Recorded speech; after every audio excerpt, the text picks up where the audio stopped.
Hello student, आज की class में हम पढ़ने वाले हैं दो चर वाले रैखिक समीकरण युग्म। है ना, ये क्लास 10th का चैप्टर नंबर 3 है। तो सबसे पहले रैखिक समीकरण युग्म क्या होता है, उससे पहले हम समझते हैं कि रैखिक समीकरण क्या होता है। रैखिक समीकरण क्या होता है, तो आपने बहुपद वाली क्लास में पढ़ा होगा रैखिक बहुपद। बहुपद वाली क्लास में आपने पढ़ा होगा रैखिक बहुपद क्या होता है।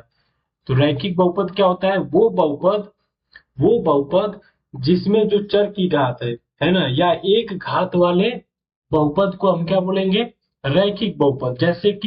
जैसे मैंने लिख दिया 2x+3, ये क्या है, यह एक रैखिक बहुपद है। क्या है, रैखिक बहुपद, क्योंकि इसमें चर की घात या बहुपद की घात कितनी है, एक है। ऐसे लिख दूं मैं 2x+3y+z, ये भी क्या है, ये भी रैखिक बहुपद है।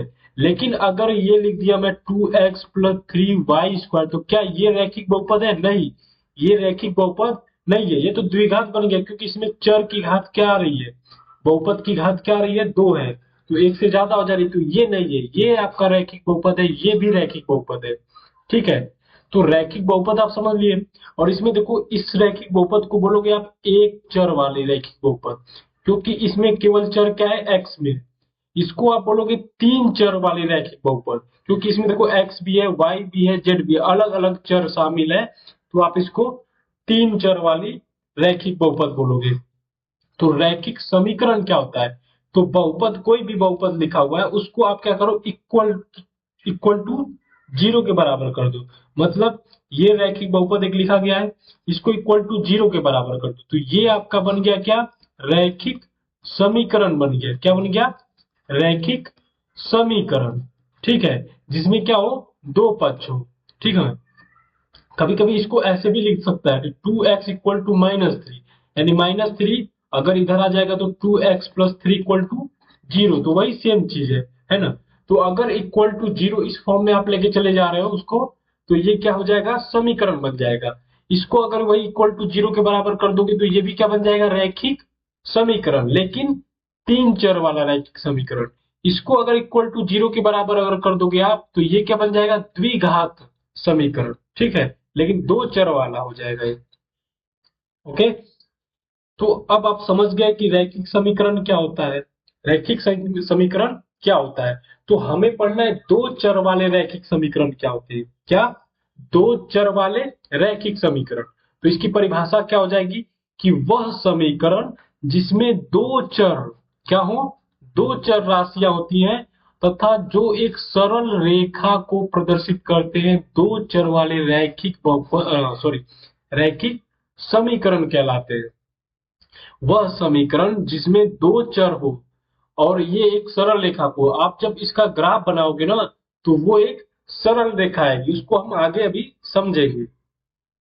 तो दो चर वाले रैखिक समीकरण को आप कैसे जनरली इस रूप में लिखते हो, ax+by+c=0। यहाँ पे x और y क्या है, चर का काम करते हैं, x और y क्या है, चर का काम करते हैं, क्योंकि दो चर वाला है, तो यहाँ पे एक x हो गया, एक y हो गया। और a और b क्या हो गए, a और b इसके गुणांक हो गए, x का गुणांक है, b क्या है, y का गुणांक है, और c क्या है, ये एक अचर पद है। ए और बी भी अचर पद ही है, उसके गुणांक के रूप में है, लेकिन वो भी क्या है, एक अचर पद ही है। तो इसमें दो चर आपको दिख गया, एक्स और वाई। तो जनरली हम किसी भी दो चर वाले रैखिक समीकरण को इस रूप में लिखेंगे, ax+by+c=0।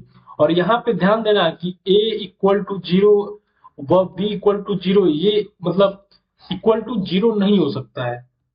अगर ए और बी दोनों समझ लो जीरो हो जाएगा, तो ये तो रैखिक बहुपद बनेगा ही नहीं। तो रैखिक बहुपद नहीं बनेगा तो रैखिक समीकरण कैसे बनेगा, है ना, कि एक्स और वाई का आना तो जरूरी है। ये जो लिखा हुआ है ax+by+c=0, अगर इसमें ए और बी जीरो हो जाएगा तो केवल c=0 बचेगा। तो इसमें दो चर कहाँ आ रहे हैं, है ना। तो ये भी जरूरी है कि ए और बी जीरो ना हो, ए और बी दोनों जीरो ना हो। ठीक है, तो यहां तक समझ में आया। अब देखो कि एक रैखिक समीकरण का जो ग्राफ होता है वो एक सीधी रेखा बनती है। क्या बनती है, सीधी रेखा। ठीक है, तो अभी तो हमारे चैप्टर का नाम क्या था कि दो चर वाले रैखिक समीकरण युग्म। हमने क्या पढ़ा अभी? दो चर वाले रैखिक समीकरण। अब समीकरण युग्म क्या होते हैं? तो ऐसे ही आप क्या कर लो ना कि ये जो दो चर वाला रैखिक समीकरण है ऐसे ही दो ले लो, है ना? ऐसे ही दो समीकरण ले लो तो वो क्या बन जाएगा? उसका युग्म बन जाएगा, जोड़ा बन जाएगा। ठीक है, तो इसकी परिभाषा क्या हो जाएगी कि दो चर वाले दो रैखिक समीकरणों को, दो चर वाले रैखिक समीकरणों का युग्म कहा जाता है। क्या? दो चर वाले दो रैखिक समीकरणों को दो चरों वाले रैखिक समीकरणों का युग्म कहा जाता है। रैखिक समीकरणों के युग्म का सामान्य रूप क्या हो जाएगा? देखो, जब सिंगल लिखना था तो आप उसको a x plus b y plus c equal to zero के रूप में, और इसको जनरलाइज्ड वे में लिखना रहेगा तो कैसे लिखोगे? A one x plus b one y plus c one equal to zero, और दूसरा हो जाएगा a two x plus b two y plus c two equal to zero. इसका मतलब कि यहाँ पे ए मतलब इसके आगे जो गुणांक आ रहा है, ये जो अचर पद आ रहा है वो अलग अलग है। क्या है? वो अलग अलग है। सेम भी हो सकता है, वो भी कॉन्सेप्ट हम आगे सीखेंगे, लेकिन ये क्या इसमें अलग अलग है कि ये कोई अलग चर है, ये अलग चर है, अचर है, ये अलग अचर है ना? तो ऐसा है। यहाँ पे क्या है? A one a two b one b two c one c two, ये सारे क्या है? रियल नंबर है ना, वास्तविक संख्या है। इस प्रकार, और ये इस प्रकार है ना कि a one square plus b one square zero के बराबर नहीं होगा, a two square b two square zero के बराबर नहीं होगा। इसके कहने का क्या मतलब है? इसके कहने का क्या मतलब है कि अगर किसी दो संख्याओं का स्क्वायर जीरो कब होता है? जब वो दोनों संख्याएं ही क्या हो जाए? जीरो हो जाए। और ऐसा इसमें नहीं होना चाहिए, मतलब कि ये दोनों जो नंबर है ए वन और बी वन वो एक साथ जीरो नहीं हो सकते, एक साथ जीरो नहीं हो सकते। अगर जीरो हो जाएंगे तो वो रैखिक समीकरण कहाँ बना रहे? नहीं बना रहे। वैसे ही यहाँ पे ए टू और बी टू एक साथ जीरो नहीं हो सकते। ठीक है, कहने का मतलब यही है। ओके, आगे बढ़ते हैं।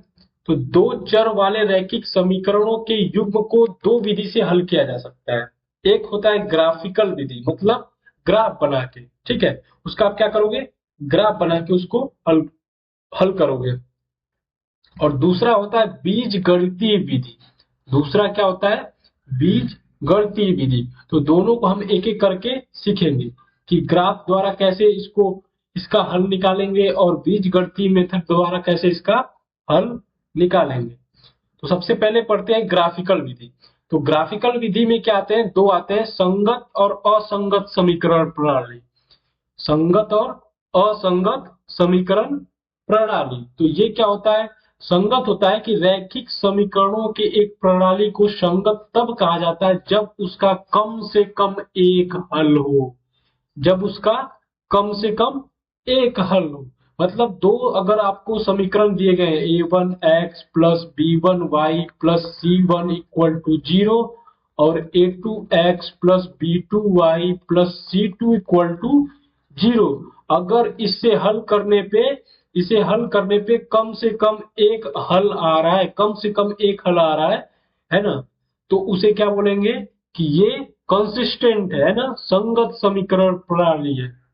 और असंगत समीकरण प्रणाली क्या हो जाएगा कि उसका कोई भी हल, अगर इन दोनों समीकरण का कोई भी हल नहीं आएगा तो उसको इनकंसिस्टेंट समीकरण प्रणाली बोलेंगे। ठीक है,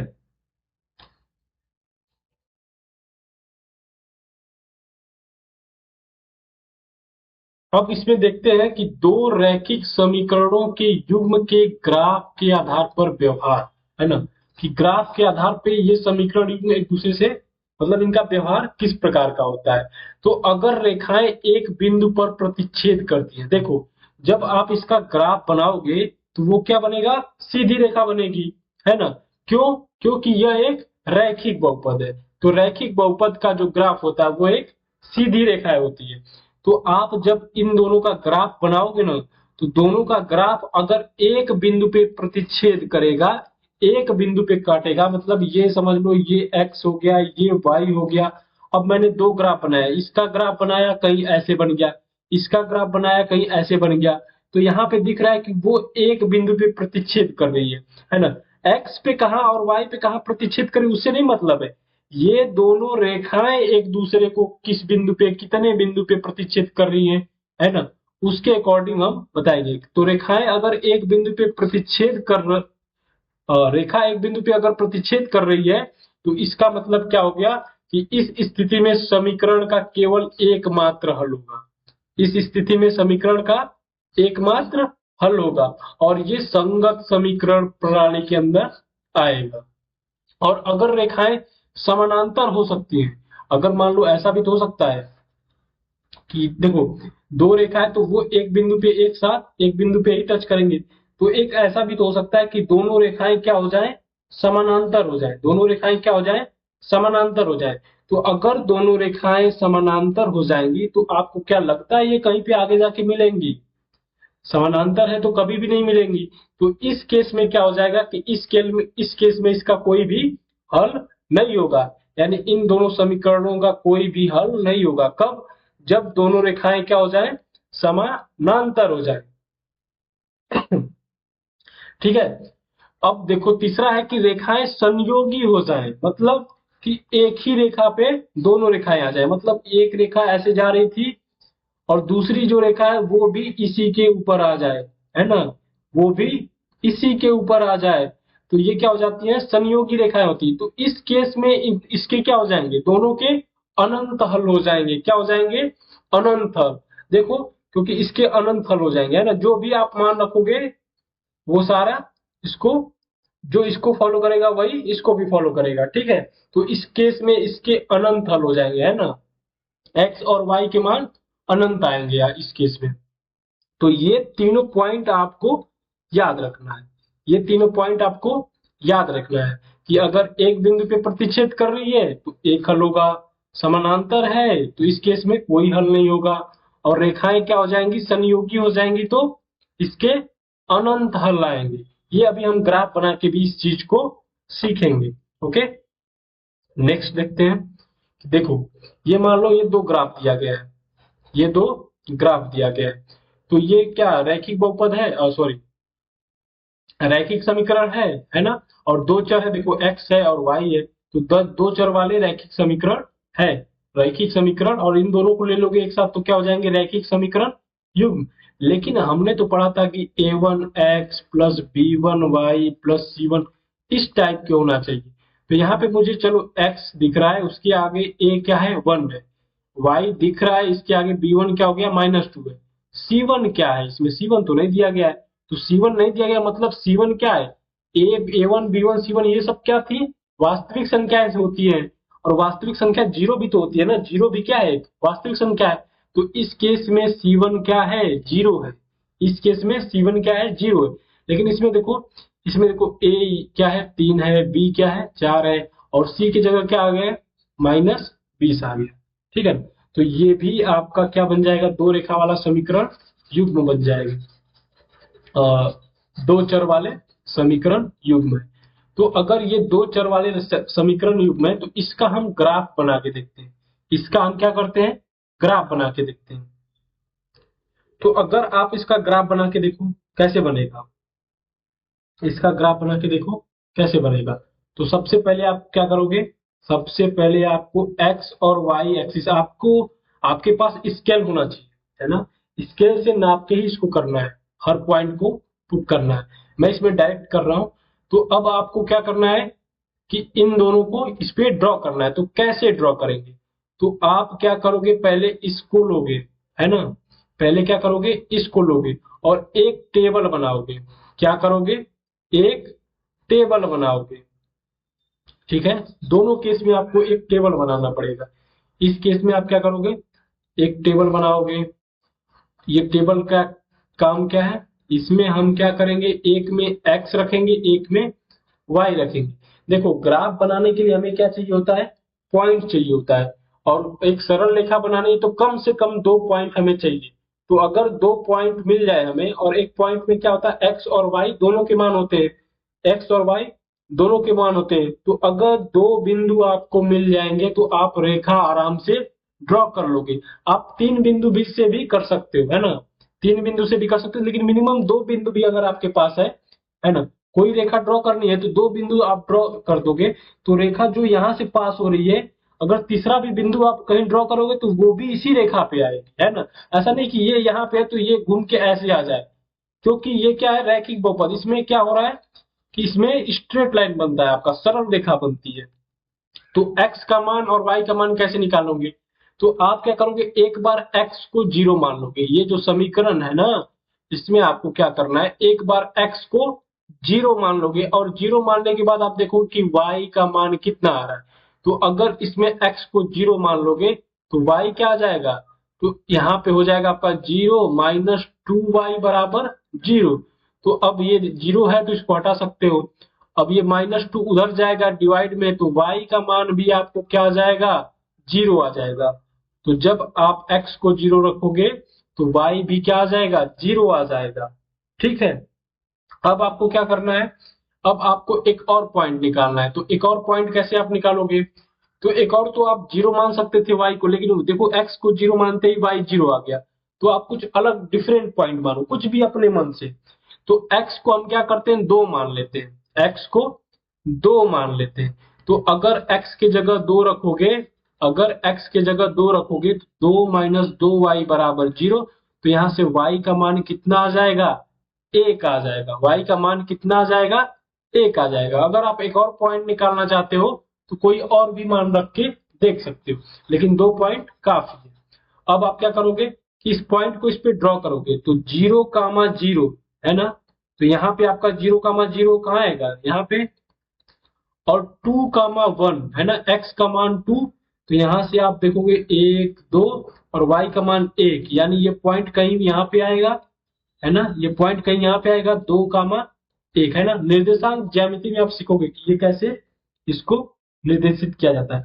अब आपको 2 पॉइंट मिल गया। अब स्केल से आप क्या करोगे, इन दोनों पॉइंट को मिलाती हुई एक सीधी रेखा आप खींच दोगे। एक सीधी रेखा आप क्या करोगे, खींच दोगे। ठीक है, ऐसे आगे बढ़ा के अब क्या करना है, अब वही काम आपको इस लाइन के साथ करना है, वही काम आपको इस लाइन के साथ करना है। कैसे, तो इसमें आप क्या करोगे, वही एक क्या करोगे, पहले बॉक्स बनाओगे, एक में लिखोगे x, एक में लिखोगे y। तो अब क्या करोगे, x को 0 मानोगे, x को 0 मान के y का मान निकालोगे। तो y का मान यहाँ से कितना आ जाएगा, 4 5 20 यानी 5 आ जाएगा। अब देखो y अगर 0 नहीं आया तो दूसरी बार y को ही 0 मान लो। इससे क्या हो जाए, आसान हो जाता है संख्याओं का मान निकालना। तो जब y को अगर 0 मान लोगे तो यहाँ से x कितना आ जाएगा, x आपको दिख रहा है कि 20/3 आ रहा है ना। तो y कुछ अच्छा मान के देखो, ऐसे मान लो ना y को, ताकि ये थोड़ा बटा में ना आए आंसर, है ना। तो हम y को कुछ और मान के देखते हैं। तो y को आप क्या मानोगे, 4 दूना 8 12 है ना। तो y को 2 मान के देखो। तो y अगर 2 मानोगे तो ये बन जाएगा 8, और 20 में से 8 जाएगा -12। तो 12 से 3 कट जा रहा है, तो x का मान यहाँ पे आ जाएगा आपका 4। x का मान कितना आ जाएगा, 4। अब 2 पॉइंट मिल गया, कौन कौन से, यहाँ पे 0, 5 और 4, 2। 0, 5 और 4, 2। अब ड्रॉ करो, तो 0, 5 कहाँ आएगा, तो 0 तो यहीं पे है, और y का मान 5। तो 1 2 3 4 5, यानी 0, 5 कहीं यहाँ पे आ रहा है। ठीक है। अब दूसरा पॉइंट क्या है, 4, 2। 1 2 3 4, स्केल से आप सीधे देख सकते हो 4 यहाँ पे आ रहा है और 2 ऊपर 2, तो यानी यहाँ पे कहीं आएगा।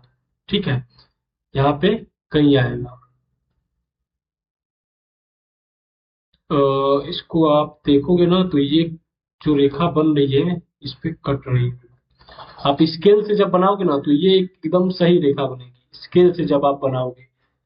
इसमें ऐसे पता नहीं चल रहा है।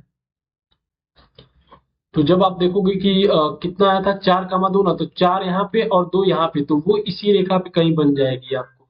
क्या, 4, 2। तो 2 पॉइंट आपको मिल गया। अब दोनों पॉइंट को मिला के आप क्या करोगे, एक सीधी रेखा ड्रॉ कर दोगे, एक सीधी रेखा ड्रॉ करोगे। तो आप देखोगे जब ये रेखा ड्रॉ करोगे ना, तो ये दोनों रेखाएं एक बिंदु पे काट रही हैं, ये दोनों रेखाएं एक बिंदु पे काट रही हैं। तो आप इस बिंदु को कैसे पहचानोगे, स्केल से देख लोगे, है ना। स्केल से यहाँ से एक लाइन ड्रॉ करके और यहाँ से लाइन ड्रॉ करके चेक करोगे तो वो पॉइंट भी आपको 4,2 ही देखने को मिलेगा।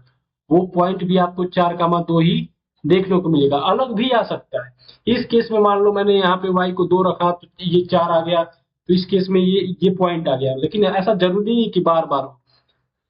ठीक है, तो यहाँ पे कौन सा पॉइंट आ गया, 4,2 है ना, 4,2 आ गया, यानी कि ये इन दोनों का एक क्या आ गया, सॉल्यूशन आ गया।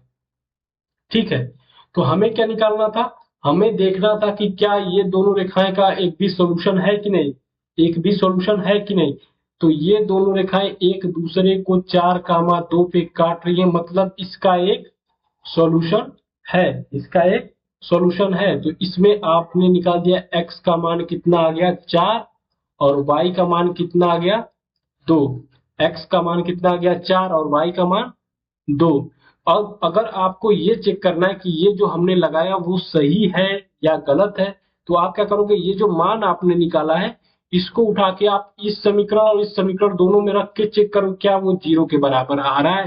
तो रख के देखो, तो x यहाँ पे 4 रखोगे माइनस 2 गुणे 2, तो 4 माइनस 4 0 हो जा रहा है, यानी सही है। वही चीज इसमें मान रख रख के देखो, तो 4 3 गुणे 4 प्लस 4 गुणे 2 माइनस 20, यानी ये बन गया 12 प्लस 8 माइनस 20, यानी इसको घटाने पे क्या बन जा रहा है 0। यानी हमने जो निकाला है x और y का मान वो क्या है, वो सही है। ठीक है, अब नेक्स्ट देखते हैं।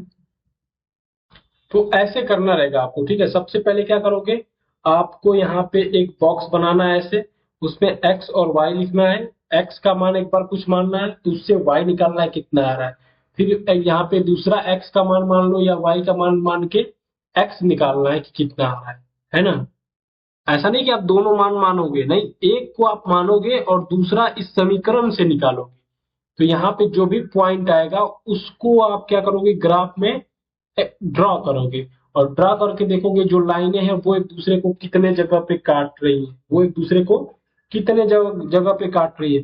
अगर वो एक दूसरे को काट रही है तो जिस बिंदु पे, मान लो एक बिंदु पे काट रही है, तो जिस बिंदु पे काट रही है वही आपका x कामा y होगा। मतलब एक मान जो होगा पहला वाला वो x का मान होगा और दूसरा y का मान होगा। तो यहाँ से आप x और y का मान निकाल सकते हो, x और y का मान निकाल सकते हो। दूसरा हम देखते हैं। दूसरा आप देखोगे कि ये जो रेखा है ये और ये, ठीक है, तो इसको आपको सॉल्व करना है। तो आप क्या करोगे, आप इसमें काम करोगे, सबसे पहले आप बनाओगे बॉक्स और बॉक्स में आप लिखोगे एक में x दूसरे में y। अब इसमें x को मान लो 0, तो y कितना आ जा रहा है, y का मान 3 आ जा रहा है। अब क्या कर दो, y को कुछ ऐसा मानो कि x का मान थोड़ा सही है, तो 3 अगर घटाओगे तो 6 है ना, तो y को 1 मान के देखो। तो y अगर 1 मानोगे ना तो x का मान कितना आ जा रहा है, 3 आ जा रहा है ना, 3 आ जा रहा है। तो यहां से आपको 2 पॉइंट मिल गए। तो अब क्या करना है, आपको ग्राफ ड्रॉ करना है। क्या करना है, ग्राफ ड्रॉ करना है। देखो ये पॉइंट मैं कैसे मान रहा हूँ ये थोड़ा आपको कंफ्यूजन हो रहा होगा कि सर ऐसे कैसे पॉइंट मान ले रहे हैं। अगर देखो ज्यादातर तो आप ऐसे कर सकते हो कि एक बार x को 0 मान लो, y निकाल लो, y को 0 मान लो, x निकाल लो, है ना। लेकिन देखो जब मैंने x y को 0 माना तो x, जब y 0 मानोगे ना तो x देखो 9/2 आ रहा है, पॉइंट में आ रहा है, तो पॉइंट में मैं नहीं लेना चाह रहा हूँ, है ना। तो इसको पॉइंट से बचाने के लिए आप कुछ अच्छा मान के देखो कि जैसे 1 मानने पे ये क्या हो जा रहा है -6, तो 3 आ जा रहा है मान। तो ऐसे आप 2-3 मान रख के देख सकते हो कि थोड़ा अच्छा पॉइंट है। ठीक है, तो आपको स्केल से भी ड्रॉ करने में आसानी होगी। वैसे तो आपके पास स्केल रहेगा तो आप ना जैसे पॉइंट वाले को भी ड्रॉ कर सकते हो, लेकिन ज्यादातर बिना पॉइंट वाला नंबर चूज करना तो आसानी होती है ना। तो अब दो आपको पॉइंट मिल गया, क्या क्या, 0,3 और 3,1, है ना। पहले x को लिखते हैं फिर y को लिखते हैं, इसको आप सीखोगे आगे। तो 0,3 कहाँ पे आएगा, तो x का मान 0, y का मान 3, 1 2 3, तो ये रहा आपका 0,3। अब 3,1 किधर रहेगा, तो 1 2 3 और 1 यानी कि ऊपर, यानी यहाँ पे, तो ये आ जाएगा आपका 3,1। अब इन दोनों पॉइंट को मिलाती हुई एक क्या लिखोगे, इन दोनों पॉइंट को मिलाती हुई एक रेखा खींचोगे। ठीक है, वही काम अब इसके साथ करना है। यहाँ पे आपको करना है x लिखना है, इसमें लिखना है y। अब क्या करो, x को 0 मानने पे y, x को 0 मान लो तो y कितना आ जा रहा है, 3 आ जा रहा है ना। अब y को 0 मानने से अच्छा है y को कुछ और मान के देखो, 1 मान के देखो, या y को चलो 2 मान के रखो। आप बोलोगे कि वही सेम चीज मान रहे हैं, 2 मान के देख लो। तो y को जब आप 2 मानोगे ना, y को 2 मानोगे तो 6 दूना कितना हो जाएगा, 12। तो 12, हाँ 6 दूना 12, इसमें से घटाओगे और नहीं सॉरी वो अलग पॉइंट आ जाएगा, तो एक ही मान के देखो। तो अगर y को 1 माना तो 6 घटाओगे, इसमें से कितना आ जाएगा, ये 12, यानी कि 3 आ जाएगा। कोई और एक पॉइंट मान के देख लेते हैं, है ना, एक और कोई पॉइंट मान के देख लेते हैं। तो y को अगर मैं 3 मान लूं, y को क्या मान लूं, 3, तो बात वही पड़ जाएगी। और क्या मान सकते हैं, -1 मान के देखें। ठीक है, तो अगर मैं y को -1 मान लूं, y को -1 मान लूं, तो 6 6 18 6 24, 4 छक्का 24, है ना। कितना आ जाएगा x की वैल्यू, 6 आ जाएगी। तो अब इस पॉइंट को ड्रॉ करके देखो, तो 0,3 आपका यहीं पे आ रहा है, 3,1 यहीं पे आ रहा है।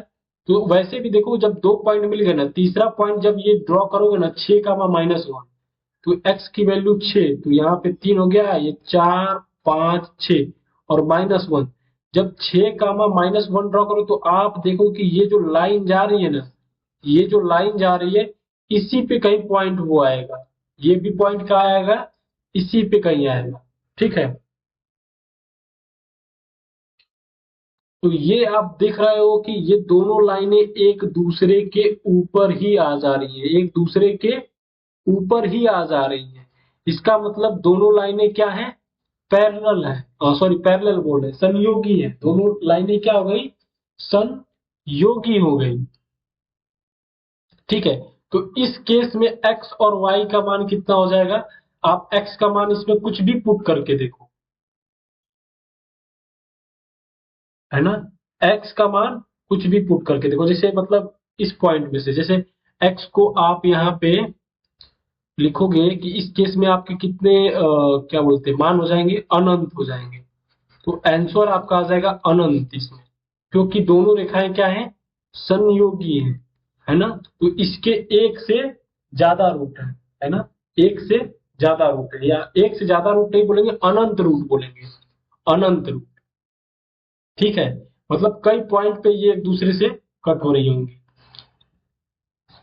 और दूसरा दूसरा तरीका से भी आप देख सकते हो एक चीज, कि इसको थोड़ा सा अगर सॉल्व करोगे ना इस लाइन को, तो इसमें देखोगे आपको 2 कॉमन मिल रहा है, तो अंदर बन जाएगा ये 2x + 3y - 6, सॉरी -9 = 0, है ना। तो यहाँ पे ये 2 को अगर उधर भेज दोगे तो ये बच जाएगा 2x + 3y - 9 = 0, यानी सेम टू सेम वही लाइन बन जा रही है। यानी दोनों लाइनें क्या है, सेम है, दोनों लाइनें क्या है, सेम है। एक और चीज आप इस पे ध्यान दोगे क्या, कि ये जो लाइन है लिखा है 2x + 3y - 9 = 0 और 4x + 6y - 8 = 0। तो अगर मैं बोलूं कि इसके जो गुणांक है, गुणांक और ये जो अचर वाला पद है c, है ना, कि इसमें जो a1/a2 इसको निकाल के देखो, b1/b2 इसको निकाल के देखो, और c1/c2 इसको निकाल के देखो। तो निकाल के देखो, तो a1/a2 मतलब 2/4, b1/b2 का मतलब 3/6, और c1/c2 का मतलब -9/-18। इसको काटोगे, काट के देखो तो ये बनेगा 1/2, ये भी बनेगा 1/2, और ये भी बनेगा 1/2। यानी इस केस में ये सब क्या आ रहे हैं, ये सब क्या आ रहे हैं, बराबर आ रहे हैं एक दूसरे के। ठीक है, और पिछले वाले केस में आप देखोगे तो वो क्या हो रहा था, बराबर नहीं होगा। अब ये एक तीसरा लाइन है, तीसरा क्वेश्चन है, इसमें देखो आप, तो इसमें भी आपको क्या करना है, सबसे पहला काम जब भी ग्राफिकल विधि से बोले, सबसे पहला काम एक बॉक्स बनाओ, एक्स वाई लिखो। अब इसमें दो मान कोई भी निकाल के देखो, एक्स को एक बार 0 मान लो तो वाई आ जा रहा है 2, वाई को अगर 0 मान लिया मैं तो एक्स का मान कितना आ जा रहा है, 4 आ जा रहा है। ठीक, वही काम इसके साथ भी करना है। तो पहले ये वाला ग्राफ बना के देख लेते हैं, ये वाला। तो x का मान 0 और y का मान 2, यानी कि 0, 2 यहाँ पे आएगा। फिर यहाँ पे x का मान 4, 1 2 3 4, और y का मान 0, यानी कि 4, 0 यहाँ पे आ जाएगा। तो दोनों पॉइंट को मिलाती हुई एक रेखा ये बन जाएगी। ठीक है, तो ये रेखा आपने लिख दिया। आप इसके ऊपर, रेखा के ऊपर इसको ऐसे लिख सकते हो, है ना, इस समीकरण को लिख सकते हो कि x + 2y - 4 = 0 का ये ग्राफ है। अब इसके लिए x और y निकालो। तो एक बार x को 0 माना तो y यहाँ से 3 आ जा रहा है। एक बार y को मैंने 0 मान के देखा तो x कितना आ जा रहा है, 6 आ जा रहा है। 6 आ रहा है ना, हाँ। अब ड्रॉ करके देखो, तो यहाँ से दो पॉइंट मिल गया आपको, 0, 3 और 6, 0। तो 0, 3 यानी कि x की वैल्यू 0, y की वैल्यू 3, तो यहाँ पे कहीं आ रहा है 0, 3, और यहाँ पे 6, 0। तो 2 2 4 2 6, 0 कहीं यहाँ पे आ रहा है 6, 0, 6, 0। अब आप इस दोनों पॉइंट को मिला के जब आप लाइन ड्रॉ करोगे तो ये लाइन कुछ इस तरह जा रही है। तो आप देखो कि ये दोनों लाइन क्या हो जा रही है, पैरेलल हो जा रही है। दोनों लाइन क्या हो जा रही है, पैरेलल हो जा रही है एक दूसरे के, यानी ये एक दूसरे को कहीं पे काटेगी नहीं। तो इस केस में इसका क्या हो जाएगा, कोई हल नहीं होगा, इसका कोई हल नहीं होगा, कोई हल नहीं होगा। इन दोनों समीकरणों का कोई हल नहीं होगा। ठीक है, क्यों? क्योंकि ये दोनों जो समीकरण है ये क्या हो जा रहे हैं, पैरेलल हो जा रहे हैं। ये दोनों लाइनें क्या है, पैरेलल हो जा रही हैं। और इस केस में देखो x + 2y - 4 = 0 और 2x + 4y - 12 = 0। अब इसमें a1/a2 निकालोगे तो 1/2 इसमें आ रहा है, वो तो 2/4, और यहाँ पे क्या आ रहा है, -4 -12 निकाल के देखो। तो ये 1/2, ये भी 1/2, लेकिन ये 1/3 आ रहा है। मतलब क्या है, मतलब क्या है कि a1/a2 b1/b2 के बराबर तो आ रहा है, लेकिन c1/c2 के बराबर नहीं आ रहा है। और पिछले वाले केस में क्या था कि तीनों बराबर आ रहे थे। तो जब ऐसा आ रहा है, इसका मतलब इसके ऐसा जब भी आएगा तो हम डायरेक्ट बोल सकते हैं कि वो दोनों समीकरण क्या है, उसका कोई हल नहीं है, उसका कोई हल नहीं है। और पिछले केस में जब ये पिछले केस में क्या हो जाएगा, इसमें हो जाएगा कि इसके अनंत हल है, इसके अनंत हल है। और इससे पिछला वाला जो था इसमें क्या था, एक हल है, एक हल है। तो इसमें निकाल के देखो a1/a2, a1/a2, c1 की जगह क्या हो जाएगा, 0 लिख देते हैं। और दूसरे केस में क्या है, 3x + 4y - 20 = 0। तो a1/a2 1/3, b1/b2 -2/4, और ये 0/-20। तो ये देखो, ना तो ये बराबर है ना तो ये बराबर है, यानी a1/a2 b1/b2 के बराबर नहीं है, ना तो c1/c2 के बराबर है। तो ऐसा केस जब आएगा तो हम बोल सकते हैं कि इसका केवल एक हल होगा। ठीक है, तो इस चीज को हम ऐसे लिख सकते हैं, देखो कि ये दोनों रेखाएं जब आपने पढ़ा तो आपने देखा कि रेखाएं प्रतिच्छेदन कर रही है ना। ये पहला वाला क्वेश्चन था आपका। तो आप देखोगे इस केस में क्या हो रही है कि रेखाएं एक दूसरे को काट रही है। और ये जो दूसरा केस था, इस केस में आपको क्या दिखा कि रेखाएं संयोगी हैं, एक दूसरे के ऊपर ही आ जा रही है रेखाएं। और तीसरा केस आपने जो पढ़ा उसमें आपने क्या देखा कि रेखाएं समानांतर है, रेखाएं क्या है, समानांतर है।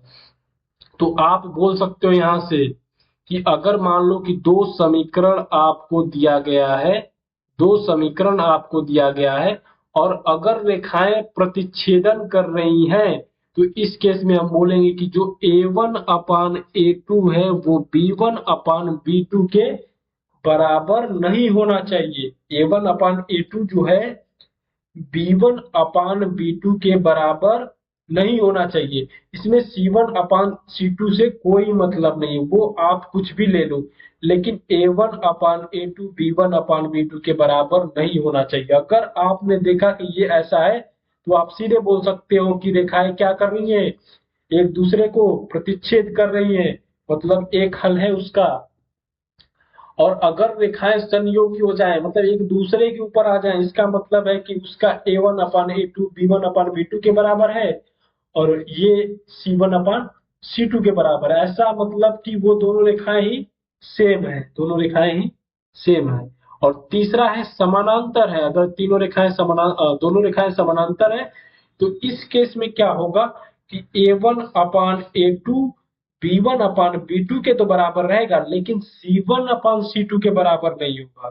ठीक है, तो इसका विलोम भी हम बोल सकते हैं, मतलब इसका विपरीत भी बोल सकते हैं कि अगर ऐसा है तो ऐसा होगा, अगर ऐसा है तो ऐसा होगा। तो दोनों चीज पॉसिबल है कि अगर रेखाएं संयोगी है तो ये होना जरूरी है, या ऐसा है तो रेखाएं संयोगी होगी, वही इसमें भी होगा और वही इसमें भी होगा, है ना। दोनों में से आपको कोई भी चीज पता है तो आप एक दूसरे को निकाल सकते हो, है ना। कि बोल दिया रेखाएं प्रतिच्छेदन करती है, आप सीधे बोलो कि ऐसा होना चाहिए।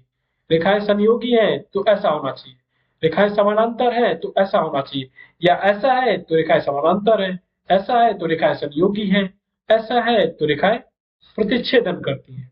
ठीक है, तो इस चीज को आप याद रखोगे, ये बहुत ही इंपॉर्टेंट चीज है, बहुत ही इंपॉर्टेंट चीज है। ठीक, ओके, नेक्स्ट देखते हैं। अब देखो एक क्वेश्चन दिया गया है कि रैखिक समीकरणों के युग्म में से कौन से युग्म संगत असंगत है, और यदि संगत है तो ग्राफीय विधि से हल कीजिए। संगत असंगत आप समझ गए। संगत क्या था कि जिसका कम से कम एक हल हो, है ना, जिसका कम से कम एक हल हो। और असंगत क्या होता है, असंगत वो होता है जिसका कोई भी हल ना हो। क्वेश्चन क्या है, ये देखो, ये क्वेश्चन आपका दिया गया है, तो आप इसका सबसे पहले ग्राफ नहीं बनाओगे, ग्राफ नहीं बनाओगे। अभी आपने गुणांकों के साथ को सीखा कि A1/A2 जो है B1/B2 और C1/C2 में जो संबंध है, उससे सबसे पहले आप क्या करोगे, चेक करोगे, है ना।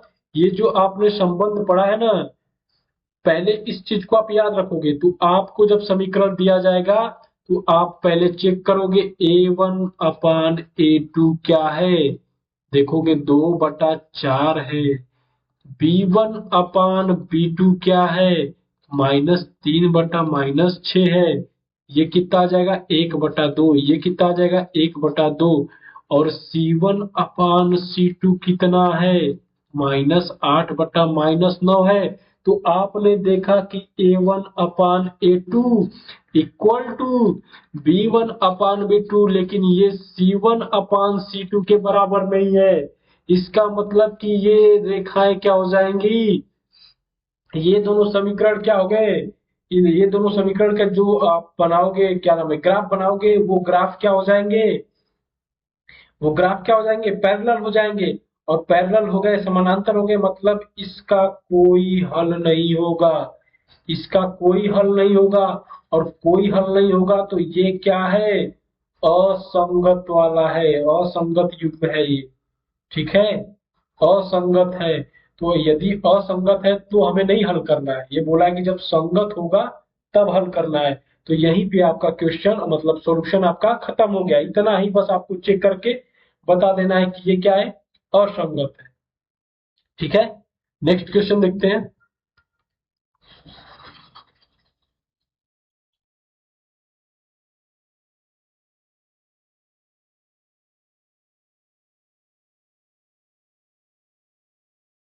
नेक्स्ट ये क्वेश्चन दिया गया है आपको।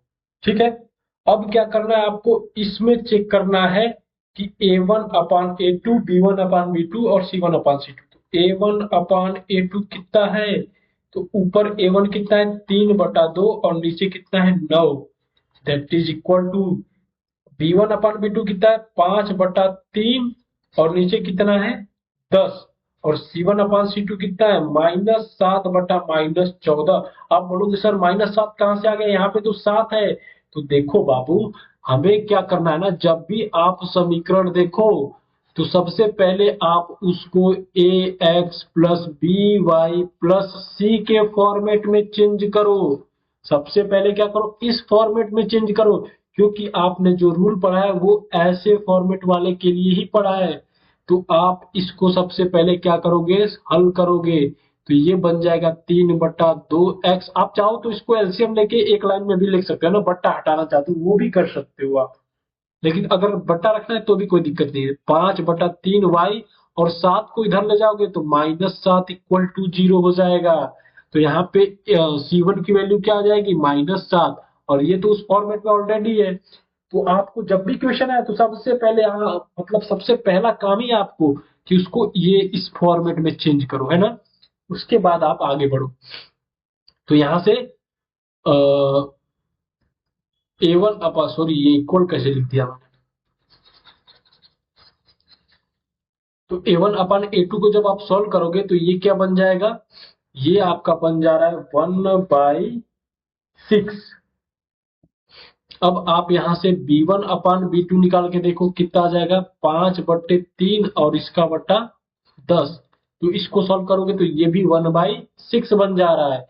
और C1/C2 निकालोगे तो कितना आ रहा है -7/-14, जो कि 1/2 के बराबर आ रहा है। यानी कि A1/A2 बराबर है B1/B2 के, लेकिन ये बराबर नहीं है किसके, C1/C2 के। यानी ये भी क्या हो गया, समानांतर हो गई रेखाएं।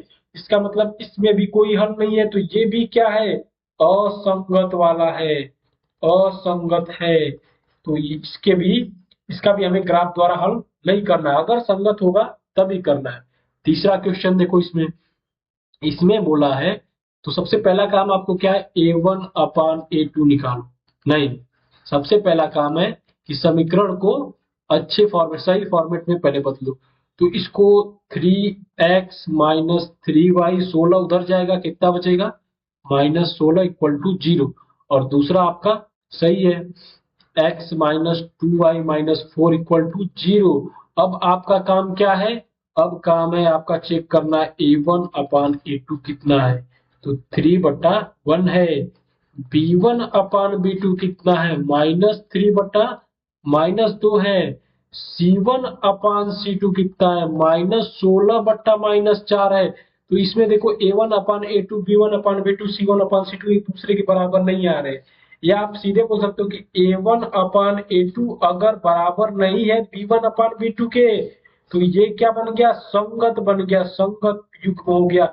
और ये दोनों अगर संगत युग्म है तो इसका हल होगा, एक हल होगा कम से कम। तो अब आप इसको सॉल्व करोगे, इसको क्या करोगे, सॉल्व करोगे। तो चलो इसको सॉल्व करके देखते हैं। तो जब ऐसे क्वेश्चन में पूछा जाए तो आपको यहां तक तो करना है, ठीक है। ऊपर वाला आपने नोट कर लिया होगा। तो ये इतना पहले आप करोगे, इसके बाद मैं ऊपर करके बता रहा हूं, ठीक है।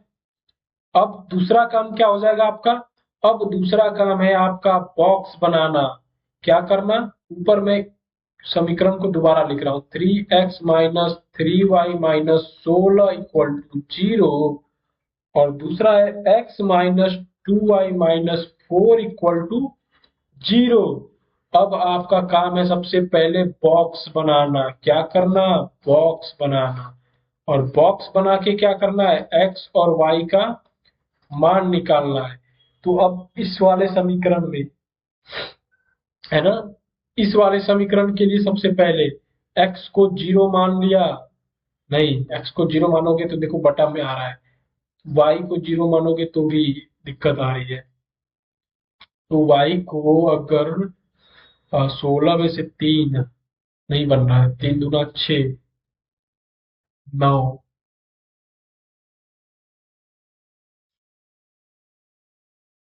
क्या मानोगे, 3 3 9,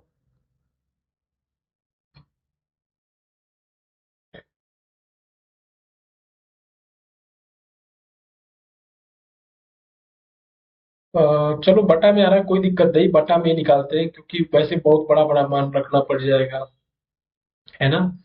चलो ठीक है, तो x को क्या मान लो एक बार, x को 0 मान लो। x को 0 मानोगे तो y आपका आ जा रहा है कितना, -16/3। और अगर y को 0 मानोगे, y को 0 मानोगे तो x आ जाएगा 16/3। अब ग्राफ आप बनाओगे।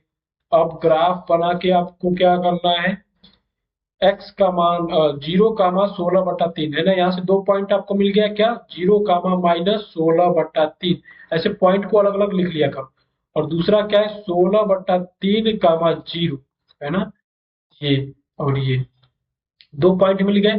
तो x की वैल्यू 0, y की वैल्यू -16/3, कहीं नीचे आएगा, यहाँ पे मान लेते हैं कि आएगा 0, -16/3।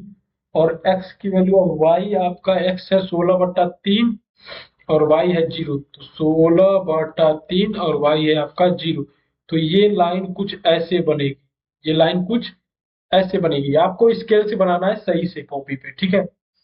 अब दूसरे वाले में हम क्या करेंगे, x और y का मान निकालेंगे। तो यहाँ पे x, यहाँ पे y, तो x को हमने 0 रखा तो y आ जा रहा है -2। y को 0 रखा तो x आ जा रहा है 4। तो यहां से पॉइंट मिल गया 0, -2, और दूसरा बन गया 4, 0, 4, 0।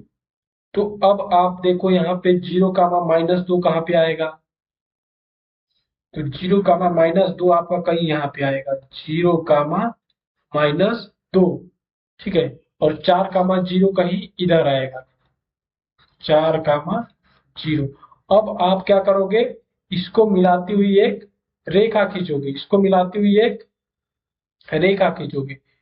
तो आप जब इसको मिलाओगे ना ऐसे, तो आपको देखो कि ये एक दूसरे को किसी पॉइंट पे कट कर रही है, किसी पॉइंट पे ये एक दूसरे को कट कर रही है। तो वो पॉइंट आप क्या करोगे, स्केल से नाप के देखोगे, ऐसे ड्रॉ करोगे इसको यहाँ से, और यहाँ से डॉट डॉट डॉट, और स्केल से नाप के देखो कि ये x वाला पॉइंट कितना आ रहा है और y वाला पॉइंट कितना आ रहा है।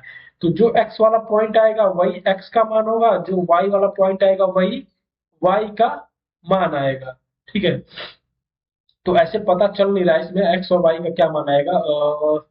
ऐसे अगर हम निकालें,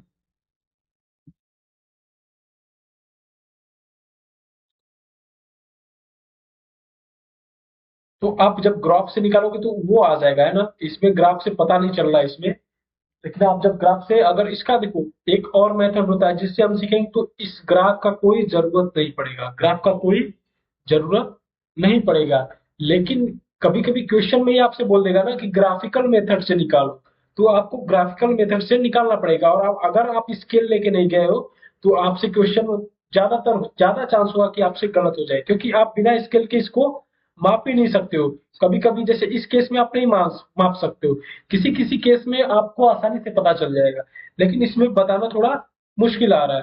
तो इसको भी निकाल सकते हैं, ऐसा नहीं है। तो इसको एक और मेथड होता है, उससे भी हम सीखेंगे कि इसको कैसे निकालना है, इसको कैसे निकालना है, ठीक है। तो ऐसे आपको सॉल्व करना है, और यहाँ से जो x और y का मान आएगा वो बता देना, तो वही आपका क्या आ जाएगा, सॉल्यूशन हो जाएगा, ठीक है। नेक्स्ट देखते हैं।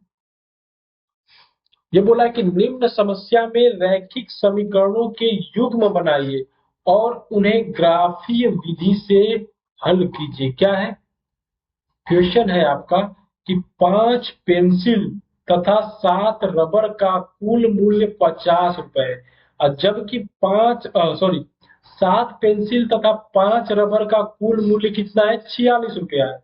तो एक पेंसिल का मूल्य तथा एक रबर का मूल्य ज्ञात कीजिए। तो आपको इसको कैसे लगाना है, तो सबसे पहले क्या करना है, समीकरण युग्म बनाना है। तो आपको 5 पेंसिल और 7 रबर का कुल मूल्य दिया हुआ है, 5 पेंसिल और 7 रबर का कुल मूल्य दिया हुआ है। तो हम क्या करते हैं ना, एक पेंसिल का मूल्य मान लेते हैं। तो आप लिखोगे हल में, यहाँ पे हल में लिखोगे कि माना एक पेंसिल का एक पेंसिल का मूल्य इक्वल टू एक्स है और एक पेन का सॉरी एक रबर का जो मूल्य है वो क्या है, वाई है। तो ये आपको पहले मानना पड़ेगा क्योंकि ये चीज पूछा गया है ना, तो जो पूछा है उसी को मान लो। एक पेंसिल का मूल्य एक्स है, एक रबर का मूल्य वाई है। अब आपको दिया है कि 5 पेंसिल और 7 रबर का कुल मूल्य। तो एक पेंसिल का मूल्य कितना एक्स है, तो 5 का कितना हो जाएगा 5x, तथा यानी कि प्लस 7 रबर यानी 7y, है ना। 7 into y इक्वल टू 50, है ना। 5 पेंसिल तो 5 गुणे एक पेंसिल का मूल्य प्लस 7 रबर यानी कि 7 गुणे एक रबर का मूल्य इक्वल टू 50, यानी कि 5x+7y इक्वल टू 50। और बोला है कि 7 पेंसिल तथा 5 रबर का कुल मूल्य, यानी कि 7 पेंसिल यानी 7x और 5 रबर यानी कि 5y।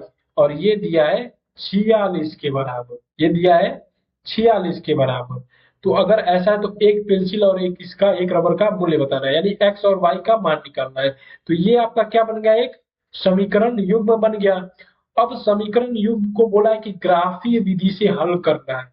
तो हल करने से पहले आपको क्या करना है, सबसे पहले चेक करना है a1/a2, b1/b2 और c1/c2। और उससे पहले इस ग्राफ समीकरण को सही फॉर्मेट में चेंज कर लेना है। तो इसका सही फॉर्मेट क्या हो जाएगा, 5x+7y, और ये 50 को इधर लेके जाएंगे -50 इक्वल टू 0। इस केस में क्या हो जाएगा 7x+5y, 46 को इधर लेके जाओगे -46 इक्वल टू 0। ठीक है। अब देखो, अब आपको दिख रहा है कि a1/a2 जो है, a1/a2 जो है वो लिखा गया है, वो है 5/7, और b1/b2 जो है वो 7/5 है। तो ये एक दूसरे के बराबर नहीं है, यानी a1/a2 b1/b2 के बराबर नहीं है। इसका मतलब एक हल तो होगा, एक हल तो होगा। तो वो आप कैसे निकालेंगे, तो आपको क्या करना है, सबसे पहले डब्बा बनाना है, और इस डब्बे में एक जगह x लिखना है, एक जगह y लिखना है। अब इसमें से क्या करना है, अब क्या करना है आपको, अब आपको करना है, देखो एक डब्बा तो इसके लिए रहेगा, एक डब्बा इसके लिए रहेगा। तो अब आपको क्या करना है, यहाँ पे इसके लिए, इसके लिए x की वैल्यू 0 मान लो तो y निकाल लो यहाँ से, या कुछ अच्छा मान के देखो। अगर हम y को 0 मान लेते हैं, y को 0 मान लेते हैं, ठीक है, y को हमने 0 मान लिया।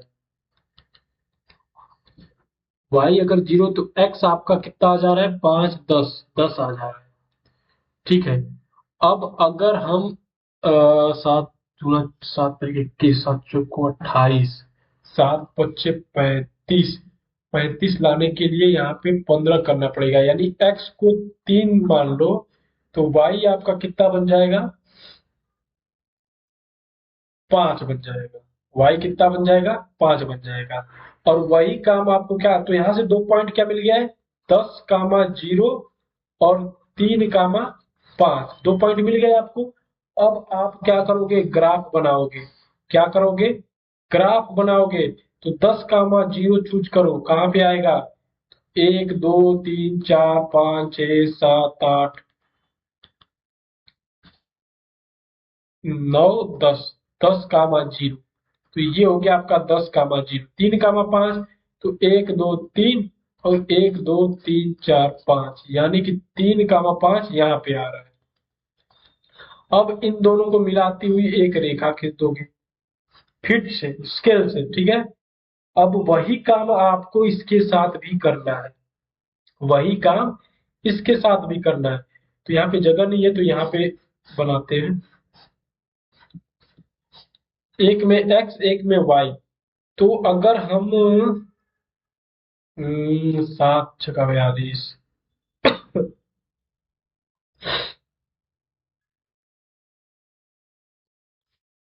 7 दूना 14, 7 चौको 28, 7 पच्चे 35, 30 y को, तो यहाँ पे y को अब क्या मानोगे? देखो पॉइंट में भी निकाल सकते हो, सबसे आसान तो पॉइंट वाला है। जीरो, एक को जीरो मान लो, एक बार x को जीरो मानो, एक बार y को जीरो मान लो, तो वो तो सबसे आसान। लेकिन पॉइंट में बचाने के लिए हम कुछ अच्छा मान के देखते हैं। y को हम अगर 2 मान लें, 3 मान लें तो भी नहीं, हाँ 3 मान के देखें तो 15 हो जाएगा। 1 3 31 बन जा रहा है। 5 मान के देखें तो y को अगर आप 5 मानोगे, 5 × 5 = 25 हो जाएगा, है ना। और 25 हो गया तो 21 7 तरीके 21, तो 3 आ जाएगा। आपका क्या आ जाएगा? 3 आ जाएगा। यानी एक पॉइंट तो आपका 3, 5 निकल गया। दूसरा पॉइंट आप निकालो तो 5 अभी माना आपने, तो 3 अगर मानोगे तो नहीं निकलेगा। और क्या मान सकते हो? x को,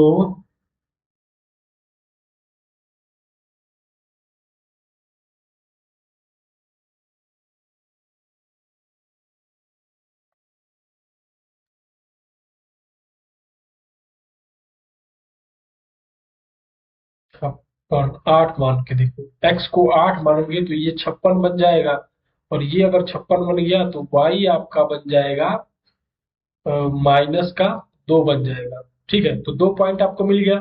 तो 3, 5 और 8, -2, तो 3, 5 कहा जाएगा, 1 2 3, और 3, 5 यही बन जा रहा है। 3, 5 आपका यही पॉइंट मिल जा रहा है, और एक 8, 2 आ रहा है। तो 3 4 5 6 7 8, 8 और कामा 2, 8, 2, तो 2 कहीं यहाँ पे आ जाएगा। ठीक है, तो जब आप इन दोनों को मिला के जब ये लाइन आप ड्रॉ करोगे ना, तो आप देखोगे कि ये एक दूसरे को 3, 5 पे ही 2 बार काट रही है। तो यहां से आपका हल कितना हो जाएगा? 3, 5 हो जाएगा। 3, 5 हो जाएगा। तो यहां से x का मान 3 आ जाएगा और y का मान 5 आ जाएगा। मतलब कि आपको पेंसिल का मूल्य निकल गया और रबर का भी मूल्य निकल गया, कि पेंसिल का मूल्य 3 और रबर का भी मूल्य 5 रुपए। ठीक है, अगर आपको चेक करना है कि ये सही है या गलत, तो इसमें पुट करके देखो। तो x का मान पुट करके देखो पहले वाले इक्वेशन में, कितना आ जा रहा है? 5 × 3 + 7 × 5, तो 5 × 3 = 15 + 7 × 5 = 35। इन दोनों को जोड़ने में कितना? 50 आ रहा है, तो सही है। दूसरा क्या है? 7x + 5y = 46, तो 7x + 5y, यानी कि 7 × 3 + 5 × 5, तो 7 तरीके 21 + 25, यानी कि ये 46, यानी कि सही है। यानी कि सही है। तो ये पूरा काम करना है आपको। सबसे पहले क्या? पेंसिल का मूल्य माना, रबर का मूल्य, यानी सबसे पहला काम आपको समीकरण युग्म बनाना है। जैसे ही आप समीकरण युग्म बनाओगे, आप A1 A2 और B1 B2 से चेक करोगे कि ये पैरेलल तो नहीं है ना, संगत, ओ क्या बोलते हैं, संयोगी तो नहीं है ना। तो ये चीजें आप उसके गुण, इसका गुण होता है ना, तो उसके गुण से पहले ये चीजें आप चेक कर लोगे। उसके बाद आपको अगर ऐसा नहीं है तो एक डब्बा बनाओगे इसके लिए और इसके लिए, दोनों के लिए। वहां पे x और y का मान निकालोगे, 2 2 पॉइंट, और 2 2 पॉइंट से क्या करोगे? ग्राफ बनाओगे और देखो कि वो एक दूसरे को कहाँ पे कट कर रही है। जहां पे कट करेगी वही आपका क्या हो जाएगा? सोल्यूशन हो जाएगा, x कामा y का मान हो जाएगा। तो x कामा y अगर निकल गया, यानी x भी निकल जाएगा और y भी निकल जाएगा। ओके, नेक्स्ट देखते हैं। नेक्स्ट है आपका, एक रैखिक समीकरण आपको दिया गया है। एक रैखिक समीकरण दिया गया है और बोला है कि दो चरों में एक ऐसा रैखिक समीकरण लिखिए ताकि प्राप्त युग्म का प्रकार निम्नलिखित हो। प्राप्त युग्म का प्रकार निम्नलिखित हो। कैसा हो? बोला है कि रेखाएं, पहला जो है रेखाएं प्रतिच्छेदन करती हो, दूसरा रेखाएं समानांतर हो, और तीसरा रेखाएं संयोगी हो। तो पहला बोला है कि रेखाएं प्रतिच्छेदन करती हो, तो आपको एक समीकरण दे दिया गया है 2x plus 3y minus 4 equal to 0। अब आपको एक ऐसी रेखा लिख के बतानी है, एक ऐसी रेखा लिख के बतानी है कि जो इस रेखा को प्रतिच्छेदन करती हो। तो आप कोई भी रेखा लिख सकते हो, आप कोई भी रेखा लिख सकते हो, लेकिन आपको ध्यान क्या देना है कि आपको वो रेखा लिखनी है जिसमें a1 अपान a2 b1 अपान b2 के बराबर ना हो। a1 अपान a2 b1 अपान b2 के बराबर ना हो, क्योंकि जब ऐसा होता है ना तभी रेखाएं प्रतिच्छेदन करती है। तो वो छोड़ के आप कुछ भी मान सकते हो। तो आप मान लो कि 5x plus 4y minus 10 equal to 0। आपका मन, आप कुछ भी मान लो, कोई भी मान लो, ए बी कोई भी मान लो, ए बी सी की जगह। बस ध्यान रखना कि जब आप a1 अपान a2 निकाल रहे हो, b1 अपान b2 निकाल रहे हो, तो वो बराबर नहीं होना चाहिए। ऐसा नहीं कि आंसर केवल यही होगा, आप कुछ भी अलग भी आंसर लिख सकते हो, आपका दोस्त अलग आंसर लिख सकता है। बस ये चीज फॉलो होनी चाहिए, ठीक है। दूसरा क्या, रेखाएं समानांतर हो। तो रेखाएं समानांतर होती तो उस केस में क्या होता है कि a1 अपान a2 जो होता है, a1 अपान a2 जो होता है वो b1 अपान b2 के बराबर होता है, लेकिन c1 अपान c2 के बराबर नहीं होता है। तो आपको ऐसी रेखा लिखनी है कि a1 अपान a2 b1 अपान b2 के बराबर हो। तो आप क्या कर दो, यहाँ पे लिख दो 4x। तो ध्यान रखो कि जब a1 अपान a2 निकालो तो 1/2 आ रहा है, तो b1 अपान b2 निकालो तो भी 1/2 आ रहा है, यानी कि अगला 6y ही होना चाहिए। तभी a1 अपान a2 b1 अपान b2 के बराबर आएगा। और c1 के जगह कुछ भी लिख दो, कुछ भी में ध्यान रखना कि 1/2 नहीं बनना चाहिए, मतलब माइनस का 8 नहीं आना चाहिए। उसके अलावा आप कुछ भी लिख दो, प्लस का 10 लिख दो, है ना, बन गया आपका। इसके अलावा कुछ भी लिख सकते हो, बस -8 छोड़ के कुछ भी लिख सकते हो, है ना। अब जरूरी नहीं है कि यही एक आंसर हो, कोई लिख सकता है, ये भी लिख सकता है आपका दोस्त कि 8x प्लस 12y प्लस यहाँ पे 17 इक्वल टू 0। इसमें भी वही बात है, इसमें भी ये भी सही है। चेक करके देखो a1 अपान a2 b1 अपान b2। अब इसका ट्रिक मैं बताऊं आपको कैसे क्या करना है इस केस में। देखो, आप C1 को भूल जाओ, C1 को भूल जाओ, आप केवल इसको पकड़ो और इसमें किसी भी इंटीजर से डिवाइड कर, मल्टीप्लाई कर दो, या किसी भी नंबर से मल्टीप्लाई कर दो, कोई भी वास्तविक संख्या से इसमें मल्टीप्लाई करके लिख दो।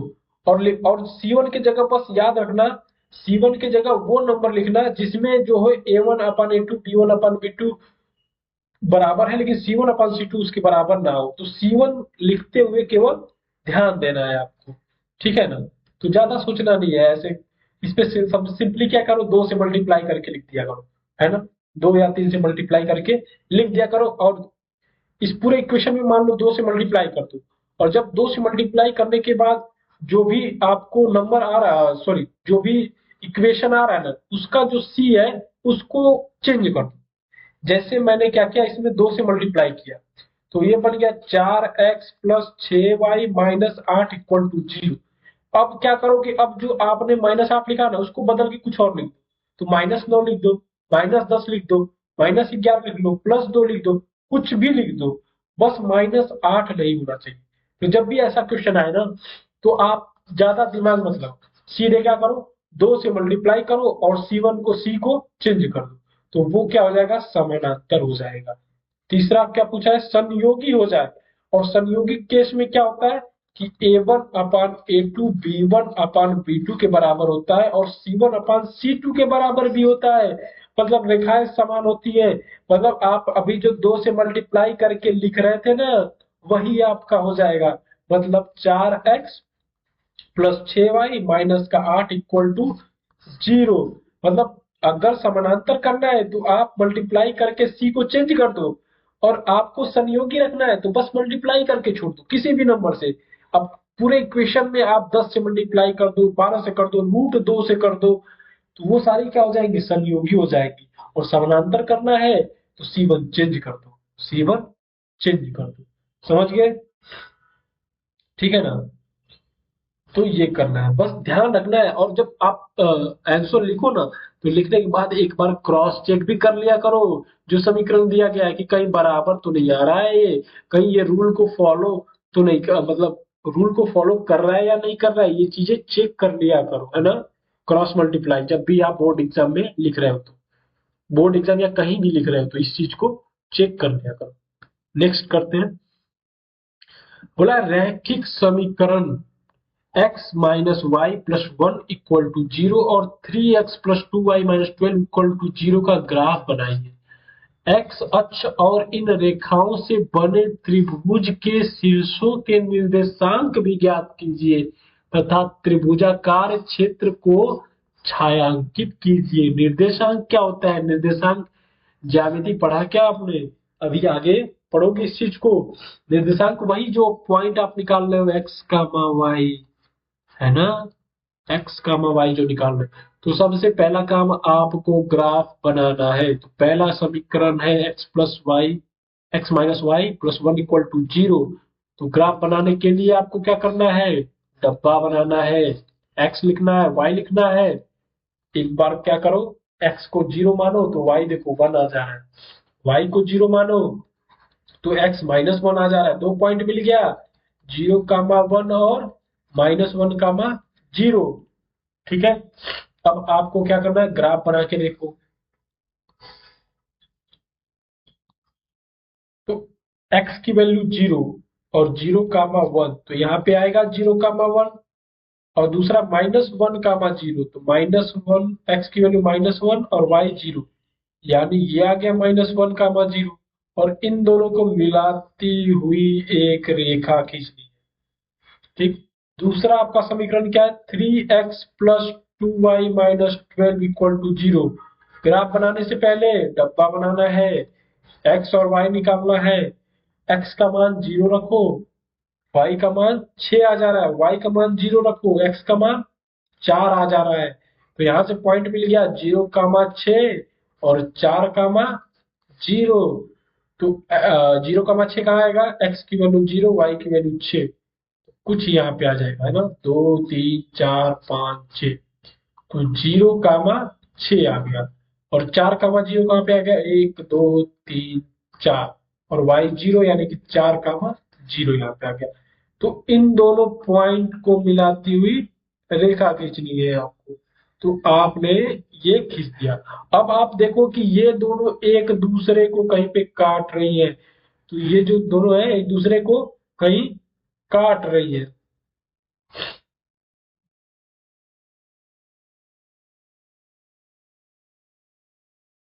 तो बोला क्या, एक्स अक्ष और इन रेखाओं से बने त्रिभुज जो है, एक्स अक्ष यानी कि ये आपका एक्स अक्ष होता है और ये वाई अक्ष होता है।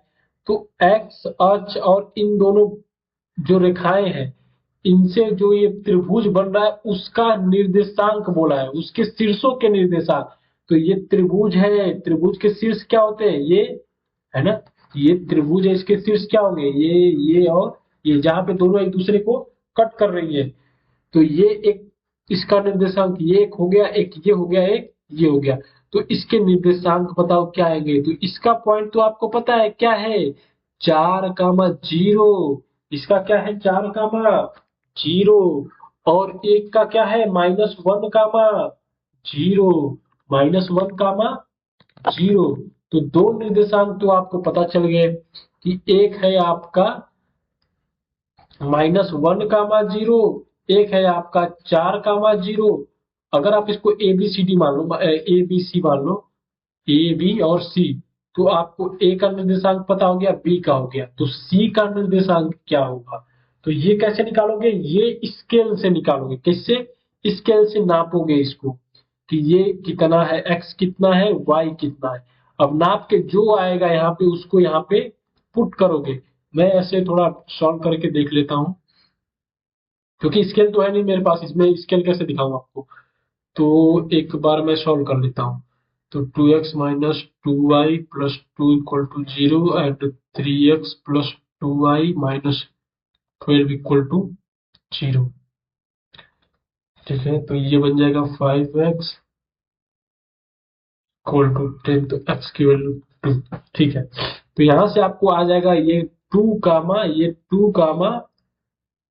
एक्स की वैल्यू 2 1 3, ठीक है ना।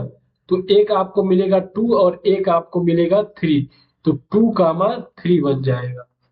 ठीक है, इसको मैंने जिस मेथड से सॉल्व किया ना वो मेथड भी आप आगे पढ़ोगे, लेकिन क्वेश्चन में जब बोला है कि ग्राफ बनाना है, और अच्छा वैसे लिखा भी है कैसे निकालना है, लेकिन अगर ग्राफ बनाने के लिए दिया तो आप ग्राफ वाले से ही निकाल के दिखाओगे। ठीक है, तो आपको तीनों त्रिभुज के शीर्षों के निर्देशांक मिल गए। अब बोला है कि जो त्रिभुजाकार क्षेत्र है ना उसको छायांकित कीजिए, है ना। तो आप क्या करोगे, ऐसे पेंसिल से ऐसे इसको छायांकित कर दोगे। ठीक है, ऐसे छायांकित कर दोगे। ठीक है, तो ये आपका पूरा सॉल्यूशन हो गया। तो ऐसे ही अगर बोर्ड में आ गया तो ऐसे ही करना है आपको। स्टेप क्या था, पहला स्टेप ये था, दूसरा स्टेप कि आप इसका क्या करोगे, या दूसरा स्टेप आप ये भी फॉलो कर सकते हो, या दूसरा स्टेप आप यहाँ पे फॉलो करोगे। ठीक है, फिर तीसरा स्टेप इसको निकालना, और फिर चौथा स्टेप फिर यही ग्राफ पे बनाना, और इसके बाद आपको क्या करना है, पॉइंट बताना है। तो ये आपका पांचवा स्टेप हो जाएगा, पॉइंट बताना। अब छठवां स्टेप क्या हो जाएगा, ये छठवां स्टेप आ गया छायांकित करना। ठीक है ना, तो इतना स्टेप आपको पूरा फॉलो करना है, ऐसे पूरा लिखना है इसको विधिवत। ठीक है, नेक्स्ट बढ़ते हैं। अब है रैखिक समीकरण के युग्म को हल करने की बीज गणितीय विधि। तो अभी तक आपने क्या पढ़ा, ग्राफी विधि। अभी तक क्या पढ़ा आपने, ग्राफी विधि। अब हम सीखते हैं बीज गणितीय मेथड से कैसे हल करेंगे। तो देखो, बीज गणितीय मेथड 3 प्रकार के होते हैं, प्रतिस्थापन, विलोपन और वज्र गुणन विधि, है ना। तो ये हम क्या करते हैं, अब जब आपका सिलेबस पहले कट नहीं हुआ था तो आपको 3 विधि पढ़ाई जाती थी, प्रतिस्थापन, विलोपन और वज्र गुणन विधि, है ना। Substitution method, elimination method and cross multiplication method. लेकिन आपके सिलेबस में अब बचा है केवल प्रतिस्थापन और विलोपन, तो हम भी केवल यही दोनों पढ़ने वाले हैं। वज्र गुणन जो है ये आपके सिलेबस में नहीं है, ये आपके सिलेबस में नहीं है। तो प्रतिस्थापन विधि क्या होती है, विलोपन विधि क्या होती है, ये दोनों को हम क्वेश्चन से करके समझेंगे कि कैसे करना है ना। इंग्लिश में आप देखो क्या बोला, सब्स्टिट्यूशन, प्रतिस्थापन यानी क्या, सब्स्टिट्यूट करके, और इसमें क्या, इलिमिनेशन यानी किसी को गायब करना है हमें, है ना। तो किसी को इलिमिनेट करके निकालना है। तो हम एक एक करके समझते हैं कैसे करेंगे। तो ये आपका क्वेश्चन रहा, इसको आपको प्रतिस्थापन विधि से हल करना है, प्रतिस्थापन विधि से हल करना है। तो कैसे करोगे आप प्रतिस्थापन विधि से, ये देखो, ये क्या, इसको मान लेते हैं कि ये समीकरण 1 है और इसको मान लेते हैं ये समीकरण 2 है। तो प्रतिस्थापन विधि से कैसे हल करते हैं, इसमें क्या करते हैं, किसी एक चर को क्या करते हैं दूसरे के पदों में हम व्यक्त करते हैं, किसी एक चर को दूसरे के पदों में व्यक्त करके, और दूसरे वाले समीकरण में क्या करेंगे, उसको प्रतिस्थापित करेंगे, दूसरे वाले समीकरण में प्रतिस्थापित करेंगे। जैसे मैं अगर समीकरण 1 को ले लूं, है ना, समीकरण 1 को ले लूं, तो इसमें क्या है, 2x माइनस वाई बराबर 8 है। तो अगर मैं y यहां से निकालना चाहूं, अगर मैं यहां से y निकालना चाहूं तो क्या आ जाएगा, तो y इधर आ जाएगा, तो y बराबर बचेगा 2x माइनस 8। इसको हम क्या बोलेंगे, समीकरण 3 बोल देते हैं। तो यहां से आपने क्या किया कि y को यानी किसी एक चर को दूसरे के पदों में व्यक्त कर दिया। अब आप क्या करोगे कि ये जो आपने y का मान निकाला है ना, इसको उठा के आप जो है समीकरण 2 में y के जगह पुट कर दोगे। तो यहाँ पे आपको क्या करना है कि y का मान, है ना, y का मान समीकरण 2 में प्रतिस्थापित करने पर, प्रतिस्थापित करने पर, तो पुट करके देखो, तो x+3 और y के जगह क्या हो जाएगा, 2x माइनस 8 इक्वल टू 4। तो ये हो जाएगा x प्लस 3 दूना 6 x माइनस 8 3 के 24 इक्वल टू 4। ये बन गया 7x और ये 24 और इधर मिल के क्या बन जाएगा 28।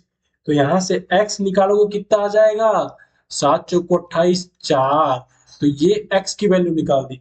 तो आप क्या किए यहाँ से y को उठा के समीकरण 2 में रखे प्रतिस्थापित, इसीलिए इसको प्रतिस्थापन विधि बोला जाता है ना, कि किसी एक चर को दूसरे के पदों में व्यक्त करके अब क्या करोगे दूसरे वाले चर को गायब कर दोगे, तो सारा जो समीकरण है वो एक चर में बन जाएगा और वहां से आप आसानी से उसका मान निकाल दोगे। तो अब आपको x का मान निकल गया।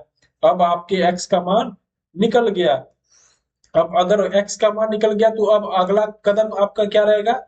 अब जो x का मान है, x का मान जो है उसको आप समीकरण 3 में रख दो। समीकरण 3 में रखने पर, समीकरण 3 में रखने पर या किसी भी समीकरण 1 में भी रख सकते हो, समीकरण 2 में भी रख सकते हो, है ना। तो उससे y निकल जाएगा। तो देखो यहाँ पे y बराबर 2x माइनस 8 है, तो 2x के जगह 4 माइनस 8, ठीक है। तो यहां से आपका y निकल जाएगा 4 दूना 8 माइनस 8 यानी कि 0। तो y का मान आ गया कितना 0 आ गया। y का मान कितना आ गया 0 आ गया। तो आपका x का मान भी निकल गया, y का मान भी निकल गया। तो अगर आपको चेक करना है कि ये आपने जो मान निकाला है वो सही है या गलत है, तो आप दोनों मान उठा के किसी भी समीकरण में या दोनों समीकरण में रख के देख लो। तो यहाँ पे x का मान क्या रखोगे 4 और y का मान 0, तो क्या आ जा रहा है, हाँ सेटिस्फाई है। यहाँ पे x का मान 4 रखो, y का मान 0, हाँ ये भी ठीक है ना। तो ऐसे आपको करना था इसको।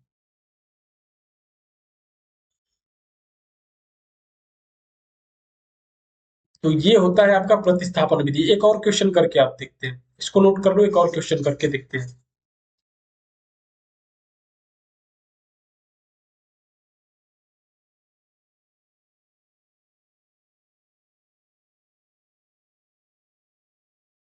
ये वाला क्वेश्चन है, इसको हम करके देखते हैं।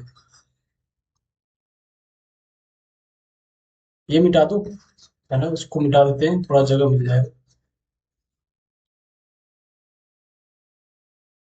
अब इसमें क्या है, इसमें अब आपको क्या करना है कि किसी एक को, तो हम क्या करते हैं समीकरण 2 को इसमें ले लेते हैं। इसको मान लो समीकरण 1 है, ये क्या है 2 है। तो इसमें भी आप समीकरण 2 को लो।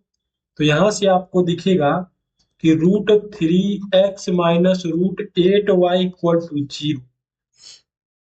तो यहां से अगर x का मान आप निकालोगे, x का मान, तो ये बन जाएगा √8 और 3 उधर चल जाएगा तो √8/3 y बन जाएगा। तो इसको आप बोलोगे समीकरण 3 है। अब आपका क्या क्या है कि ये जो आपने x का मान निकाला है ना, तो आपने जो x का मान निकालना है तो इसको आप क्या करोगे समीकरण 2 में या समीकरण 1 में। आपने समीकरण 2 से ये मान निकाला है तो 1 में रखोगे। ध्यान रखना ऐसा नहीं कि ये मान निकालेंगे और फिर पता चला आपने 2 से मान निकाला है और जैसे इसमें समीकरण 1 से निकाला है तो 2 में पुट किया है। ऐसा नहीं कि समीकरण 1 से निकाल के समीकरण 1 में ही पुट करोगे तो कुछ नहीं मिलेगा आपको, बराबर दोनों साइड बराबर मिल जाएगी। तो आप इस चीज को ध्यान रखो। तो यहाँ से आपने समीकरण 2 से x का मान निकालना है, तो ये जो x का मान है आप समीकरण 1 में रखोगे। x का मान समीकरण 1 में रखने पर, 1 में रखने पर, तो √2x के जगह क्या हो जाएगा √8/3 यहाँ पे y plus √3y equal to 0। तो यहां से आप देखोगे कि जो y का मान आ जा रहा है वो क्या आ जाएगा, ये दोनों जुड़ जाएंगे तो y का मान 0 आ जाएगा। तो y का मान 0 आ गया तो अगला काम क्या है कि y का मान समीकरण 3 में रखने पर, समीकरण 3 में रखने पर, तो समीकरण 3 में रखो। तो समीकरण 3 क्या है x बराबर √8/3y। तो y के जगह 0 रखोगे तो x भी क्या बन जाएगा 0 बन जाएगा। मतलब x और y दोनों का मान क्या आ गया 0 0। ठीक है, चेक करना है आपने सही निकाला है कि नहीं। तो आप क्या करो एक्स के जगह 0 रखो, वाई के जगह 0 पुट करके देख लो, देखो 0 बराबर 0, इसमें पुट करके देखोगे तो 0 बराबर 0 आएगा। ठीक है, तो ऐसे करना है। प्रतिस्थापन विधि समझ गया आप? किसी एक चर को दूसरे के पद में व्यक्त करना है, फिर उसको उठा के किसी एक समीकरण में, है ना, जिस समीकरण से आपने मान निकाला है उसके विपरीत, उसके दूसरा वाला जो समीकरण है बचा हुआ, उसमें उसको रखोगे, तो वहां से क्या होगा कि एक ही चर में बन जाएगा आपका समीकरण, तो वहां से आप वैल्यू निकाल पाओगे। तो यहाँ से अगर आपका एक वैल्यू निकल गया, तो आप किसी भी समीकरण में उस वैल्यू को रख दोगे, तो दूसरा अचर जो चर पद है दूसरा वाला, उसका भी मान निकल आएगा। तो ये होता है आपका प्रतिस्थापन विधि। अगला है विलोपन विधि। तो विलोपन विधि क्या होती है? तो इसमें देखो कैसे करेंगे। तो इसमें है ये समीकरण एक मान लेते हैं, इसको समीकरण दो मान लेते हैं। अब विलोपन विधि ये कहता है ना कि आप क्या करो, किसी एक समीकरण में उस संख्या से मल्टीप्लाई या डिवाइड करो ना, ताकि, या उस संख्या से मल्टीप्लाई करो ताकि वही जो नंबर है वो दूसरे वाले में भी बन जाए, दो नंबर बराबर आ जाए, और फिर क्या करो आप उसको घटा के या जोड़ के गायब कर दो, किसी एक को, एक चर को, अचर को गायब कर दो, विलुप्त कर दो, तो वही कहलाता है विलोपन विधि। मतलब क्या है कि ये देखो, ये x के साथ 2 है, यहाँ पे y के साथ 3 है, यहाँ पे x के साथ 1 है, y के साथ भी 1 है। तो आप इसमें से क्या कर लो, कोई अगर एक बन जाए इसमें, जैसे मान लो इसके आगे 2 आ जाए, या इसके आगे -3 या 3 आ जाए, तो आप इसको जोड़ घटा के उसको गायब कर सकते हो। कर सकते हो कि नहीं? जैसे यहाँ पे अगर मैं 2 ला दूं, तो यहाँ पे भी 2x हो जाएगा, यहाँ पे भी 2x हो जाएगा। तो जब मैं इसमें से इसको घटाऊंगा ना, तो ये दोनों कट जाएंगे, दोनों क्या हो जाएंगे, 0 हो जाएंगे, तो ये y का मान हम आराम से निकाल सकते हैं। लेकिन कोई समीकरण दिया गया है, तो आप ऐसे ही थोड़ी आप उसमें 2 से मल्टीप्लाई कर दोगे, है ना, किसी एक चर में थोड़ी 2 से मल्टीप्लाई करोगे। अगर आपको, समीकरण का मतलब क्या है कि जितना इधर है उतना ही इधर है, तो अगर आपको कुछ चेंज करना है तो पूरे इक्वेशन में चेंज होना चाहिए। मतलब कि अगर आप 2 से गुणा कर रहे हो, तो इधर 2 से पूरे में गुणा करोगे और इधर भी 2 से पूरे में गुणा करोगे, इसका मतलब कि आपको पूरे समीकरण में 2 से गुणा करना पड़ेगा, पूरे समीकरण में 2 से गुणा करना पड़ेगा। तो यही काम करना है। तो ज्यादा बेटर क्या है? ज्यादा बेटर ये है कि 3 से गुणा कर लो, उससे क्या होगा कि दोनों को जब जोड़ोगे तो ये वाला गायब हो जाएगा। या 2 से भी कर सकते हो, कोई भी फर्क नहीं पड़ता, तो हम 3 से करके देखते हैं। तो मैं बोलता हूं कि समीकरण एक में 3 से गुणा करके, समीकरण एक, ऐसे लिखो, समीकरण एक को 3 से गुणा करके समीकरण दो में जोड़ने पर, दो में जोड़ने पर, तो क्या बन जा रहा है, समीकरण एक में 3 से गुणा करोगे तो ये बन जाएगा 3x प्लस 3y, है ना, 3x प्लस 3y माइनस या इक्वल टू 5, यानी कि 5×3 = 15, और ये दूसरा क्या बन जाएगा, 2x minus 3y equal to 4। ठीक है, अब बोला कि इसको एक दूसरे से माइनस करना है, तो कैसे करोगे, तो ये बन जाएगा 3x प्लस 3y, और इसमें से आप घटा दो 2x माइनस, सॉरी जोड़ना है ना, तो जोड़ो 2x माइनस 3y, और इक्वल टू क्या हो जाएगा, इधर वाले को एक साथ जोड़ लो, इधर वाले को एक साथ जोड़ लो, यानी 15 प्लस 4। तो यहाँ पे आप देखोगे कि ये जो 3x है, 3x, ये दोनों क्या हो जा रहे हैं, 0 हो जा रहे हैं, और ये दोनों मिलके 5x हो गया। तो 5x बराबर 15 और 4 19। तो यहां से x निकल जाएगा कितना, 19/3। तो अब क्या करना है, x निकल गया, तो x का मान किसी भी समीकरण में रख दो, x का मान उठा के किसी भी समीकरण में रख दो। तो यहाँ पे आपका अगला कदम है कि x का मान, समीकरण, किसी भी समीकरण में, तो हम रख रहे हैं किसमें, एक में रख देते हैं, समीकरण एक में रखने पर, आपको जिस पे रखने पे आसानी लग रही, तो यहाँ पे हो जाएगा 19/3 प्लस वाई इक्वल टू 5। तो यहाँ से y इक्वल टू हो जाएगा 5 माइनस 19/3 यानी 15, 15, 16, 17, 18, 4 माइनस 4/3। तो y का मान आ गया आपका -4/3। तो यहाँ से x भी निकल गया, y भी निकल गया आपका। ठीक है, तो ऐसे आपको करना है। तो ये होता है विलोपन विधि, यानी किसी एक अचर चर वाले पद को गायब करना है आपको। एक यहाँ पे देखो, डायरेक्ट भी जोड़ सकते हो, लेकिन सही तरीका ऐसे है ना, ऐसे जोड़ो या घटाओ। एक और क्वेश्चन करके देखते हैं, आपको क्लियर हो जाएगा। ठीक है, इसको नोट कर लो।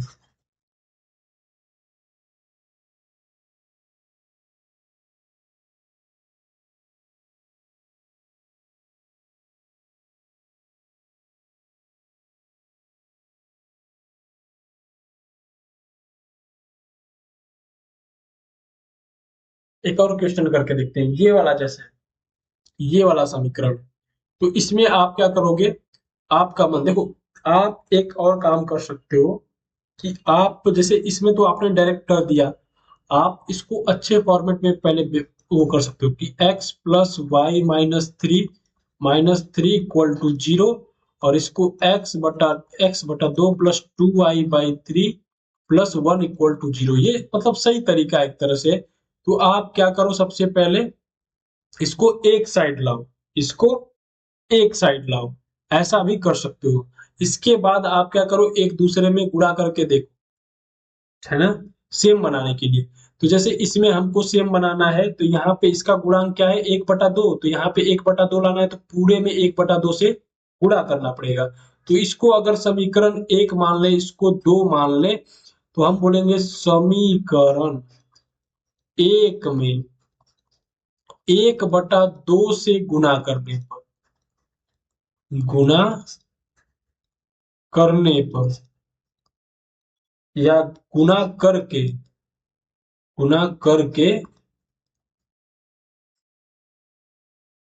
या करने पर, चलो एक बार करके नहीं, उसको लिख के देते हैं ना, गुना करने पर क्या बन जा रहा है, ये बन जाएगा 1/2x माइनस, इसमें भी 1/2 से गुना बन जाएगा, तो ये 1/6y माइनस 3/2 इक्वल टू 0। अब इसको मान लो समीकरण 3। अब लिखो आगे कि समीकरण 3 को समीकरण 2 से घटाने पर। ऐसा क्यों, क्योंकि जब आप घटाओगे तभी तो देखो ये वाला गायब हो रहा है। ये वाला कब गायब होगा, जब आप इसको इसमें से घटाओगे। तो समीकरण 2 क्या है, x+2 + 2y/3 + 1। इसमें से आपको घटाना है किसको, समीकरण 3 को, यानी कि यहाँ पे वही x 1/2, यानी कि वही x/2 माइनस y/6 माइनस 3/2 और इक्वल टू 0 माइनस 0 यानी कि 0। ठीक है, अब देखोगे आपको कि ये x वाला टर्म कट जा रहा है, बच क्या रहा है कि 2y/3, और ये माइनस माइनस प्लस, और ये 1, ये प्लस y वाले को एक साथ ले लेते हैं ना, तो ये बचेगा y/6, और ये +1 प्लस 3/2 इक्वल टू 0। इसको इधर क्लियर करते हैं।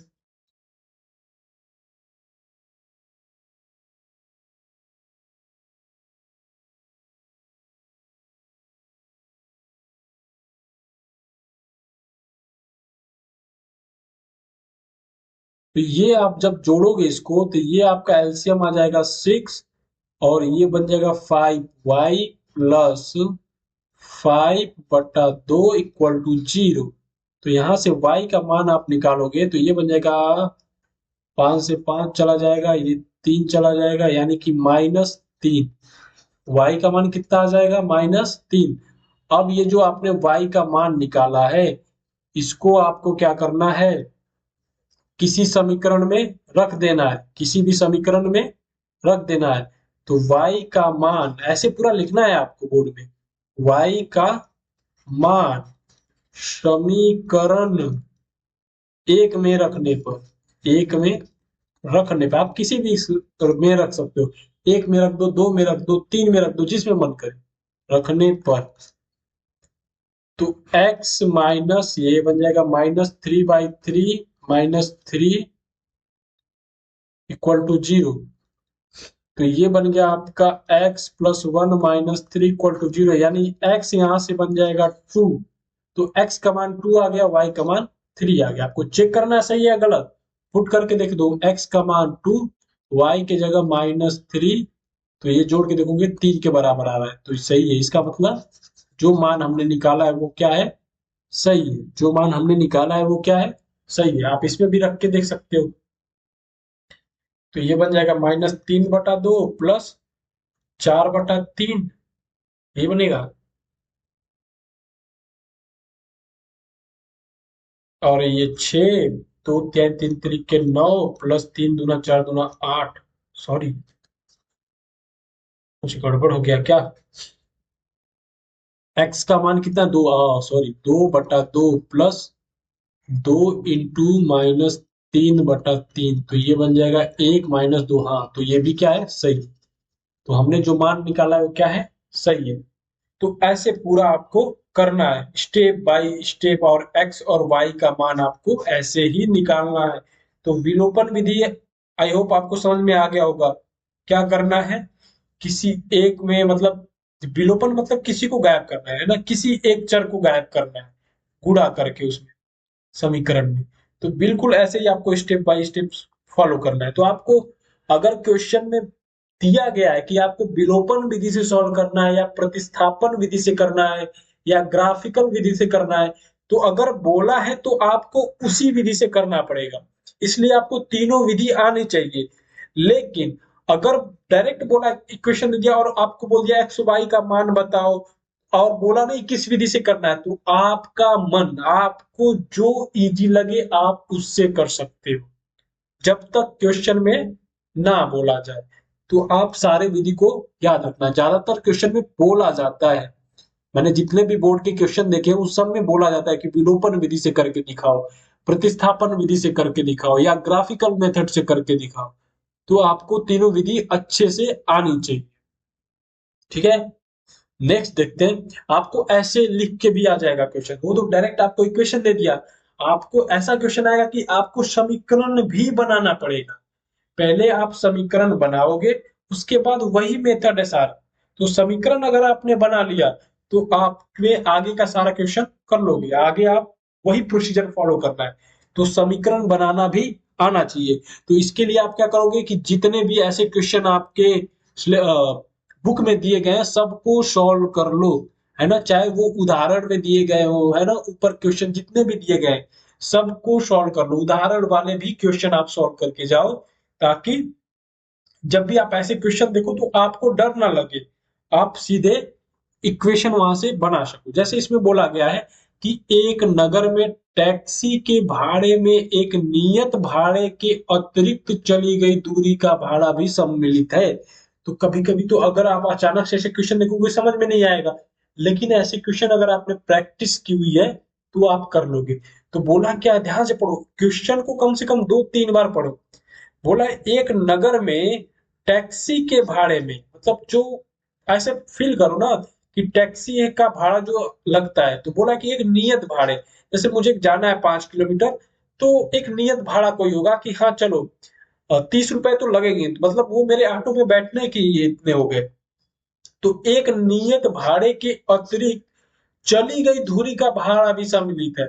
तो पहला तो हमने बोल दिया कि तुमने हमारे ऑटो में बैठ गया है ना, तो तुम्हारा भाड़ा तो इतना हो गया, 30 रुपए तो हो ही गए, ठीक है। बाकी तुम कितना किलोमीटर चल रहे हो ना उसके ऊपर डिपेंड करेगा। 1 किलोमीटर चलोगे तो इतना लगेगा, 2 किलोमीटर चलोगे तो इतना लगेगा। तो बोला है कि 10 किलोमीटर दूरी के लिए भाड़ा दिया गया है, कि अगर 10 किलोमीटर जाना है तो इतना भाड़ा है, 15 किलोमीटर के लिए भाड़ा दिया गया है। तो बोला है कि नियत भाड़ा तथा प्रति किलोमीटर का भाड़ा क्या है, और एक व्यक्ति को अगर 25 किलोमीटर तक जाना है तो कितना भाड़ा देना पड़ेगा, है ना। तो ये प्रैक्टिकल क्वेश्चन है। ये आप थोड़ा फील भी कर सकते हो। तो ऐसे देखो, तो आपको पूछा क्या गया, नियत भाड़ा और प्रति किलोमीटर भाड़ा। तो आप बोलोगे कि माना, मान लो जो पूछा वही मान लो। माना नियत भाड़ा जो है, नियत भाड़ा एक्स और प्रति किलोमीटर भाड़ा वाई है ना, वाई रुपीज है। यहां भी रुपया लिख दो। माना नियत भाड़ा एक्स और प्रति किलोमीटर जो भाड़ा है वो वाई रुपीज है। तो अब बताओ, तो बोला है 10 किलोमीटर दूरी चलने के लिए भाड़ा इतना है। तो नियत भाड़ा यानी कि आप जाओगे ऑटो में बैठ गए तो इतना तो लगेगा एक्स रुपए, प्लस प्रति किलोमीटर धा मतलब जितना किलोमीटर चलोगे, जैसे इसमें 10 किलोमीटर चले हो ना, तो उसका गुणा प्रति किलोमीटर का भाड़ा कितना है वाई, है ना। यानी कि 10 किलोमीटर दूरी के लिए अगर आपको जाना है ना, तो नियत भाड़ा जो है वो और प्रति किलोमीटर भाड़ा इंटू जितना किलोमीटर तक चले हो। जैसे बोलते हैं ना कि मान लो स्पीड हो निकालते हो ना, स्पीड निकालते हो कि 2 मीटर पर सेकेंड, है ना, 2 मीटर पर सेकेंड। तो अगर आपको,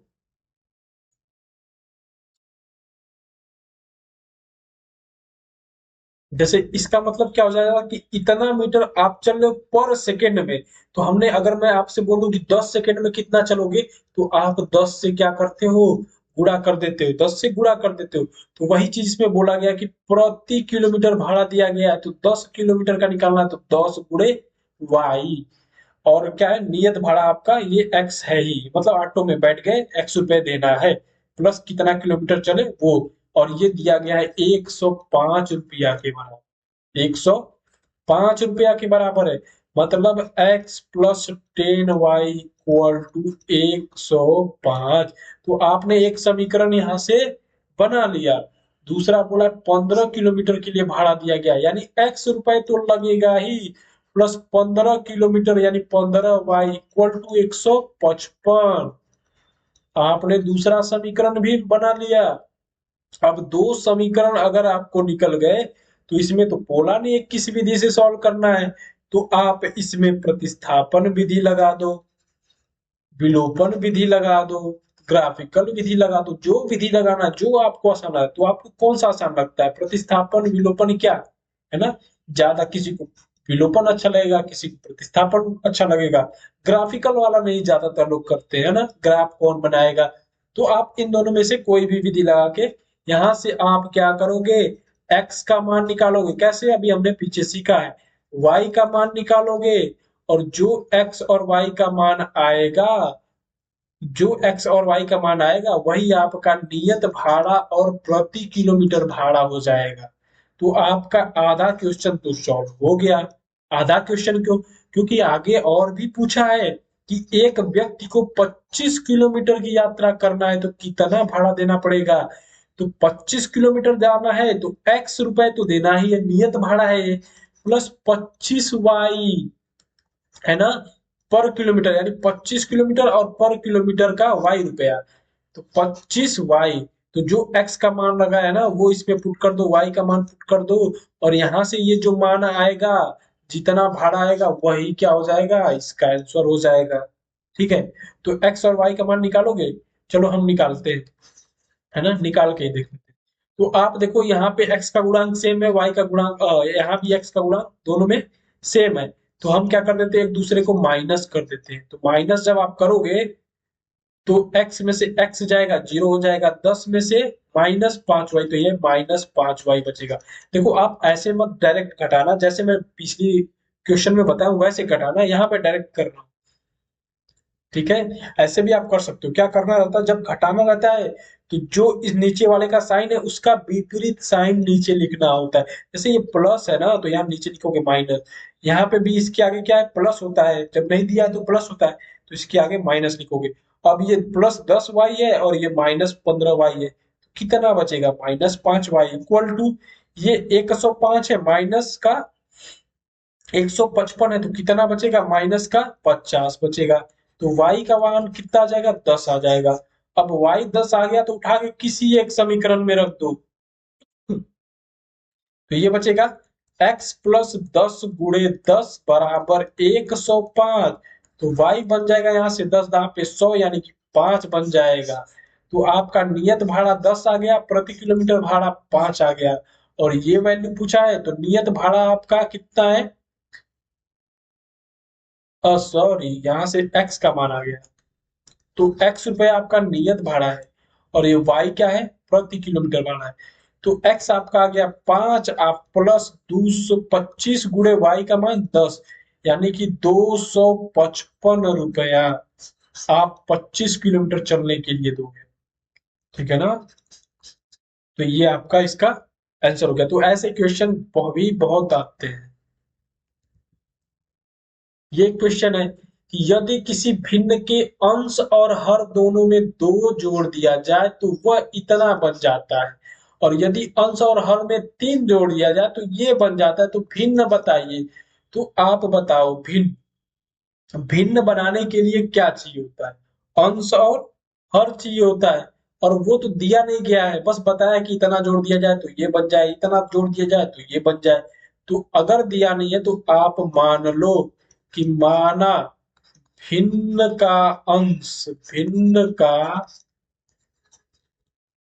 अंश जो है x है तथा हर जो है वो y है। अगर अंश x है तो हर y है तो भिन्न आपकी क्या बन जाएगी, x बटा y, है ना। भिन्न क्या बन जाएगी आपकी, भिन्न बन जाएगी आपकी x बटा y। ठीक है, अब ऐसा नहीं यहाँ पे पूछा भिन्न बताइए तो भिन्न को ही मान लिया x। तो आप क्योंकि देखो यहाँ पे बोला है कि अंश में इतना जोड़ा जाए, हर में इतना जोड़ा, तो किस में जोड़ोगे। जब आप भिन्न x को मान लोगे तो आप कंफ्यूज हो जाओगे। तो उस सबसे सही तरीका है कि अगर आपको भिन्न ज्ञात करना है तो अंश और हर को मानना है। तो अंश और हर आपको पता है तो भिन्न आपकी निकल जाएगी। अब बोला है कि अंश और हर में 2 जोड़ दिया जाए, चलो 2 जोड़ते हैं।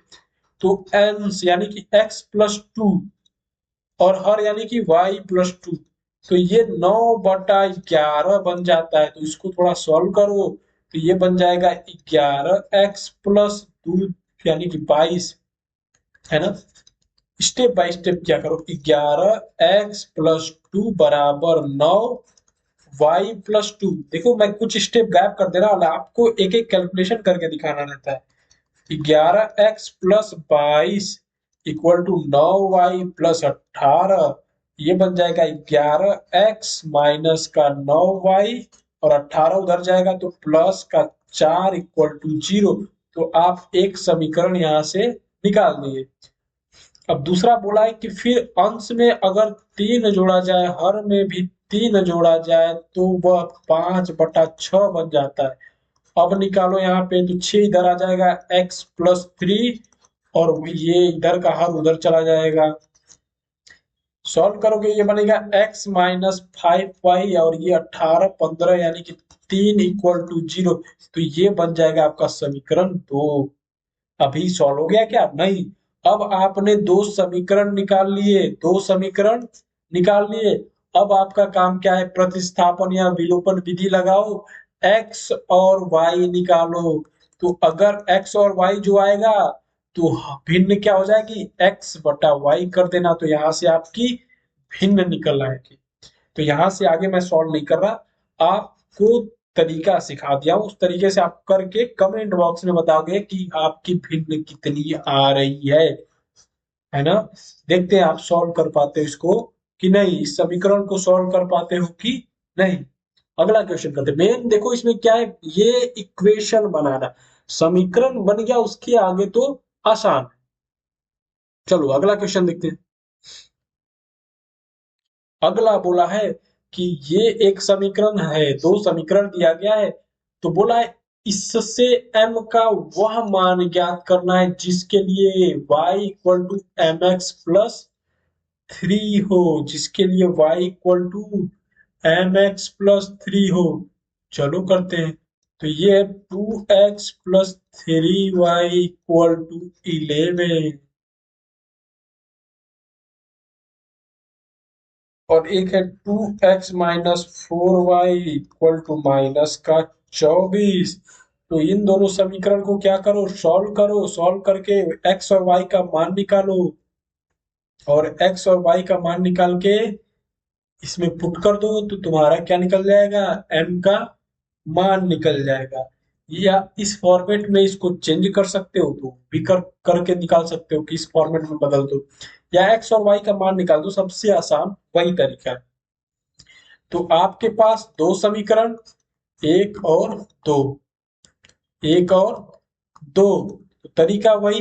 देखो इसका, ये इन दोनों का क्या है, गुणांक सेम है, गुणांक सेम है तो आप क्या कर दो, इसमें से इसको माइनस कर दो। तो मैं लिखता हूं यहाँ पे कि समीकरण 1 माइनस समीकरण 2, तो क्या हो जाएगा ये 2x प्लस 3y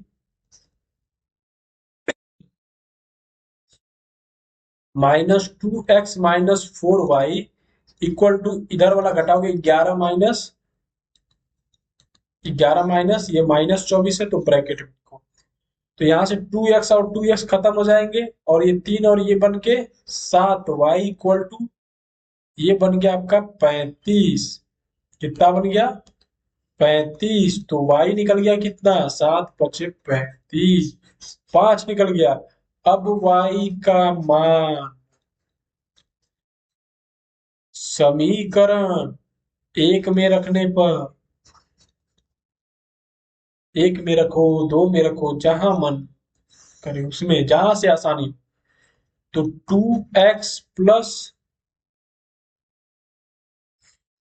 3 × y के जगह 5 इक्वल टू 11। तो 2x बराबर हो जाएगा यहाँ पे 11 माइनस 15 यानी कि -4। तो y निकल जाएगा माइनस का 2, x निकल गया, y निकल गया, तो y equal to mx plus 3। तो y का मान -2 इक्वल टू m, x का मान यहाँ से x निकला है, सॉरी ये x निकला है। तो y का मान तो आपने 5 निकाला, x का मान -2 प्लस 3, तो ये बन जाएगा -2m इक्वल टू, 3 इधर आके 2 बन जाएगा, तो m का मान यहाँ पे आ जाएगा -1। m का मान कितना आ जाएगा, -1।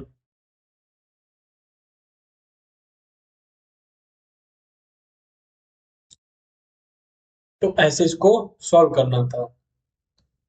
अगला देखते हैं। ये बोला है कि 2 kg सेब और 1 किलो अंगूर का कुल कीमत किसी दिन 400 रुपया पाया गया। एक महीना बाद 4 किलोग्राम सेब और 2 किलोग्राम अंगूर का कुल कीमत 600 हो गया। तो इस स्थिति को बीज गणितीय और ज्यामितीय रूप में व्यक्त कीजिए, बीज गणितीय और ज्यामितीय रूप में व्यक्त कीजिए, है ना। तो कैसे करेंगे, तो बोला है 2 किलोग्राम सेब और 1 किलोग्राम अंगूर। तो माना माना 2 किलोग्राम का है तो 1 किलोग्राम को मान लेते हैं पहले। तो माना 1 kg सेब का मूल्य, यानी प्रति केजी अगर पता है तो आप आराम से निकाल दोगे। 1 kg सेब का मूल्य x और 1 kg अंगूर जो है उसका जो मूल्य है वो कितना है, y है। अगर ऐसा है तो इस लाइन को कैसे लिख सकते हो कि 2 किलोग्राम सेब यानी कि 2x है ना, x क्या है 1 किलोग्राम का, तो 2 किलोग्राम का निकालना है तो 2x हो जाएगा, प्लस 1 किलोग्राम अंगूर यानी कि 1y, या सीधे लिख सकते हो y इक्वल टू 400। ये आपका एक समीकरण निकल गया। एक महीना बाद बोला, एक महीना बाद 4 किलोग्राम सेब यानी 4x प्लस 2 किलोग्राम अंगूर का कीमत 600 रुपया हो गया। कितना हो गया, 600 रुपया हो गया। तो दूसरा भी समीकरण आपका निकल गया। तो इस स्थिति को बीजगणितीय रूप में लिखना था, तो ये आपका बीजगणितीय रूप हो गया। अब आपको बोला ज्यामितीय रूप में भी लिखना है, यानी ग्राफ बना के भी बता दो इसको। तो ग्राफ बनाने से पहले आपको क्या करना है, a1/a2 b1/b2 चेक कर लेना है। तो a1/a2 यहां से आ रहा है 2/4 यानी कि 1/2। b1/b2 यहां से आ रहा है 1/2। तो a1/a2 b1/b2 के बराबर आ रहा है। अगर ये बराबर आ रहा है तो आपको c1/c2 भी चेक करना पड़ेगा। तो ये है 400/600। तो ये है आपका 2/3। तो यहां से मिला आपको कि a1/a2 जो है वो b1/b2 के तो बराबर है, लेकिन c1/c2 के बराबर नहीं है। इसका मतलब कि ये क्या है, समानांतर है। समानांतर है। और अगर ये समानांतर रेखाएं हैं तो ग्राफ बनाओगे इसका। ठीक है। और ग्राफ बनाने के लिए क्या करोगे, इसके दो पॉइंट निकालोगे, इसके दो पॉइंट निकालोगे, और उन दोनों को यहाँ पे व्यक्त करोगे, और उससे दो इसके ग्राफ बना के निकालोगे। क्या निकालोगे, दो ग्राफ। तो आप बना के देख लेना इसका ग्राफ कैसे है। ग्राफ बनाना मैंने सिखा दिया। तो दोनों रेखाएं आप क्या आएगी, पैरेलल आएगी। आप देखो कि दोनों रेखाएं क्या आएंगी, पैरेलल आएंगी जब आप इसका ग्राफ बनाओगे। तो आपको ज्यामितीय रूप में भी इसको व्यक्त करके दिखा। ठीक है। आज के लिए बस इतना ही। आई होप आपको लेक्चर समझ में आया होगा। इसको आप क्या करो, मतलब ज्यादा से ज्यादा क्वेश्चन अपने बुक से भी सॉल्व करो। उसमें काफी उदाहरण दिए गए हैं, उस उदाहरण को भी सॉल्व करो अच्छे से। देखो, चैप्टर ज्यादा टफ नहीं है। ठीक है ना।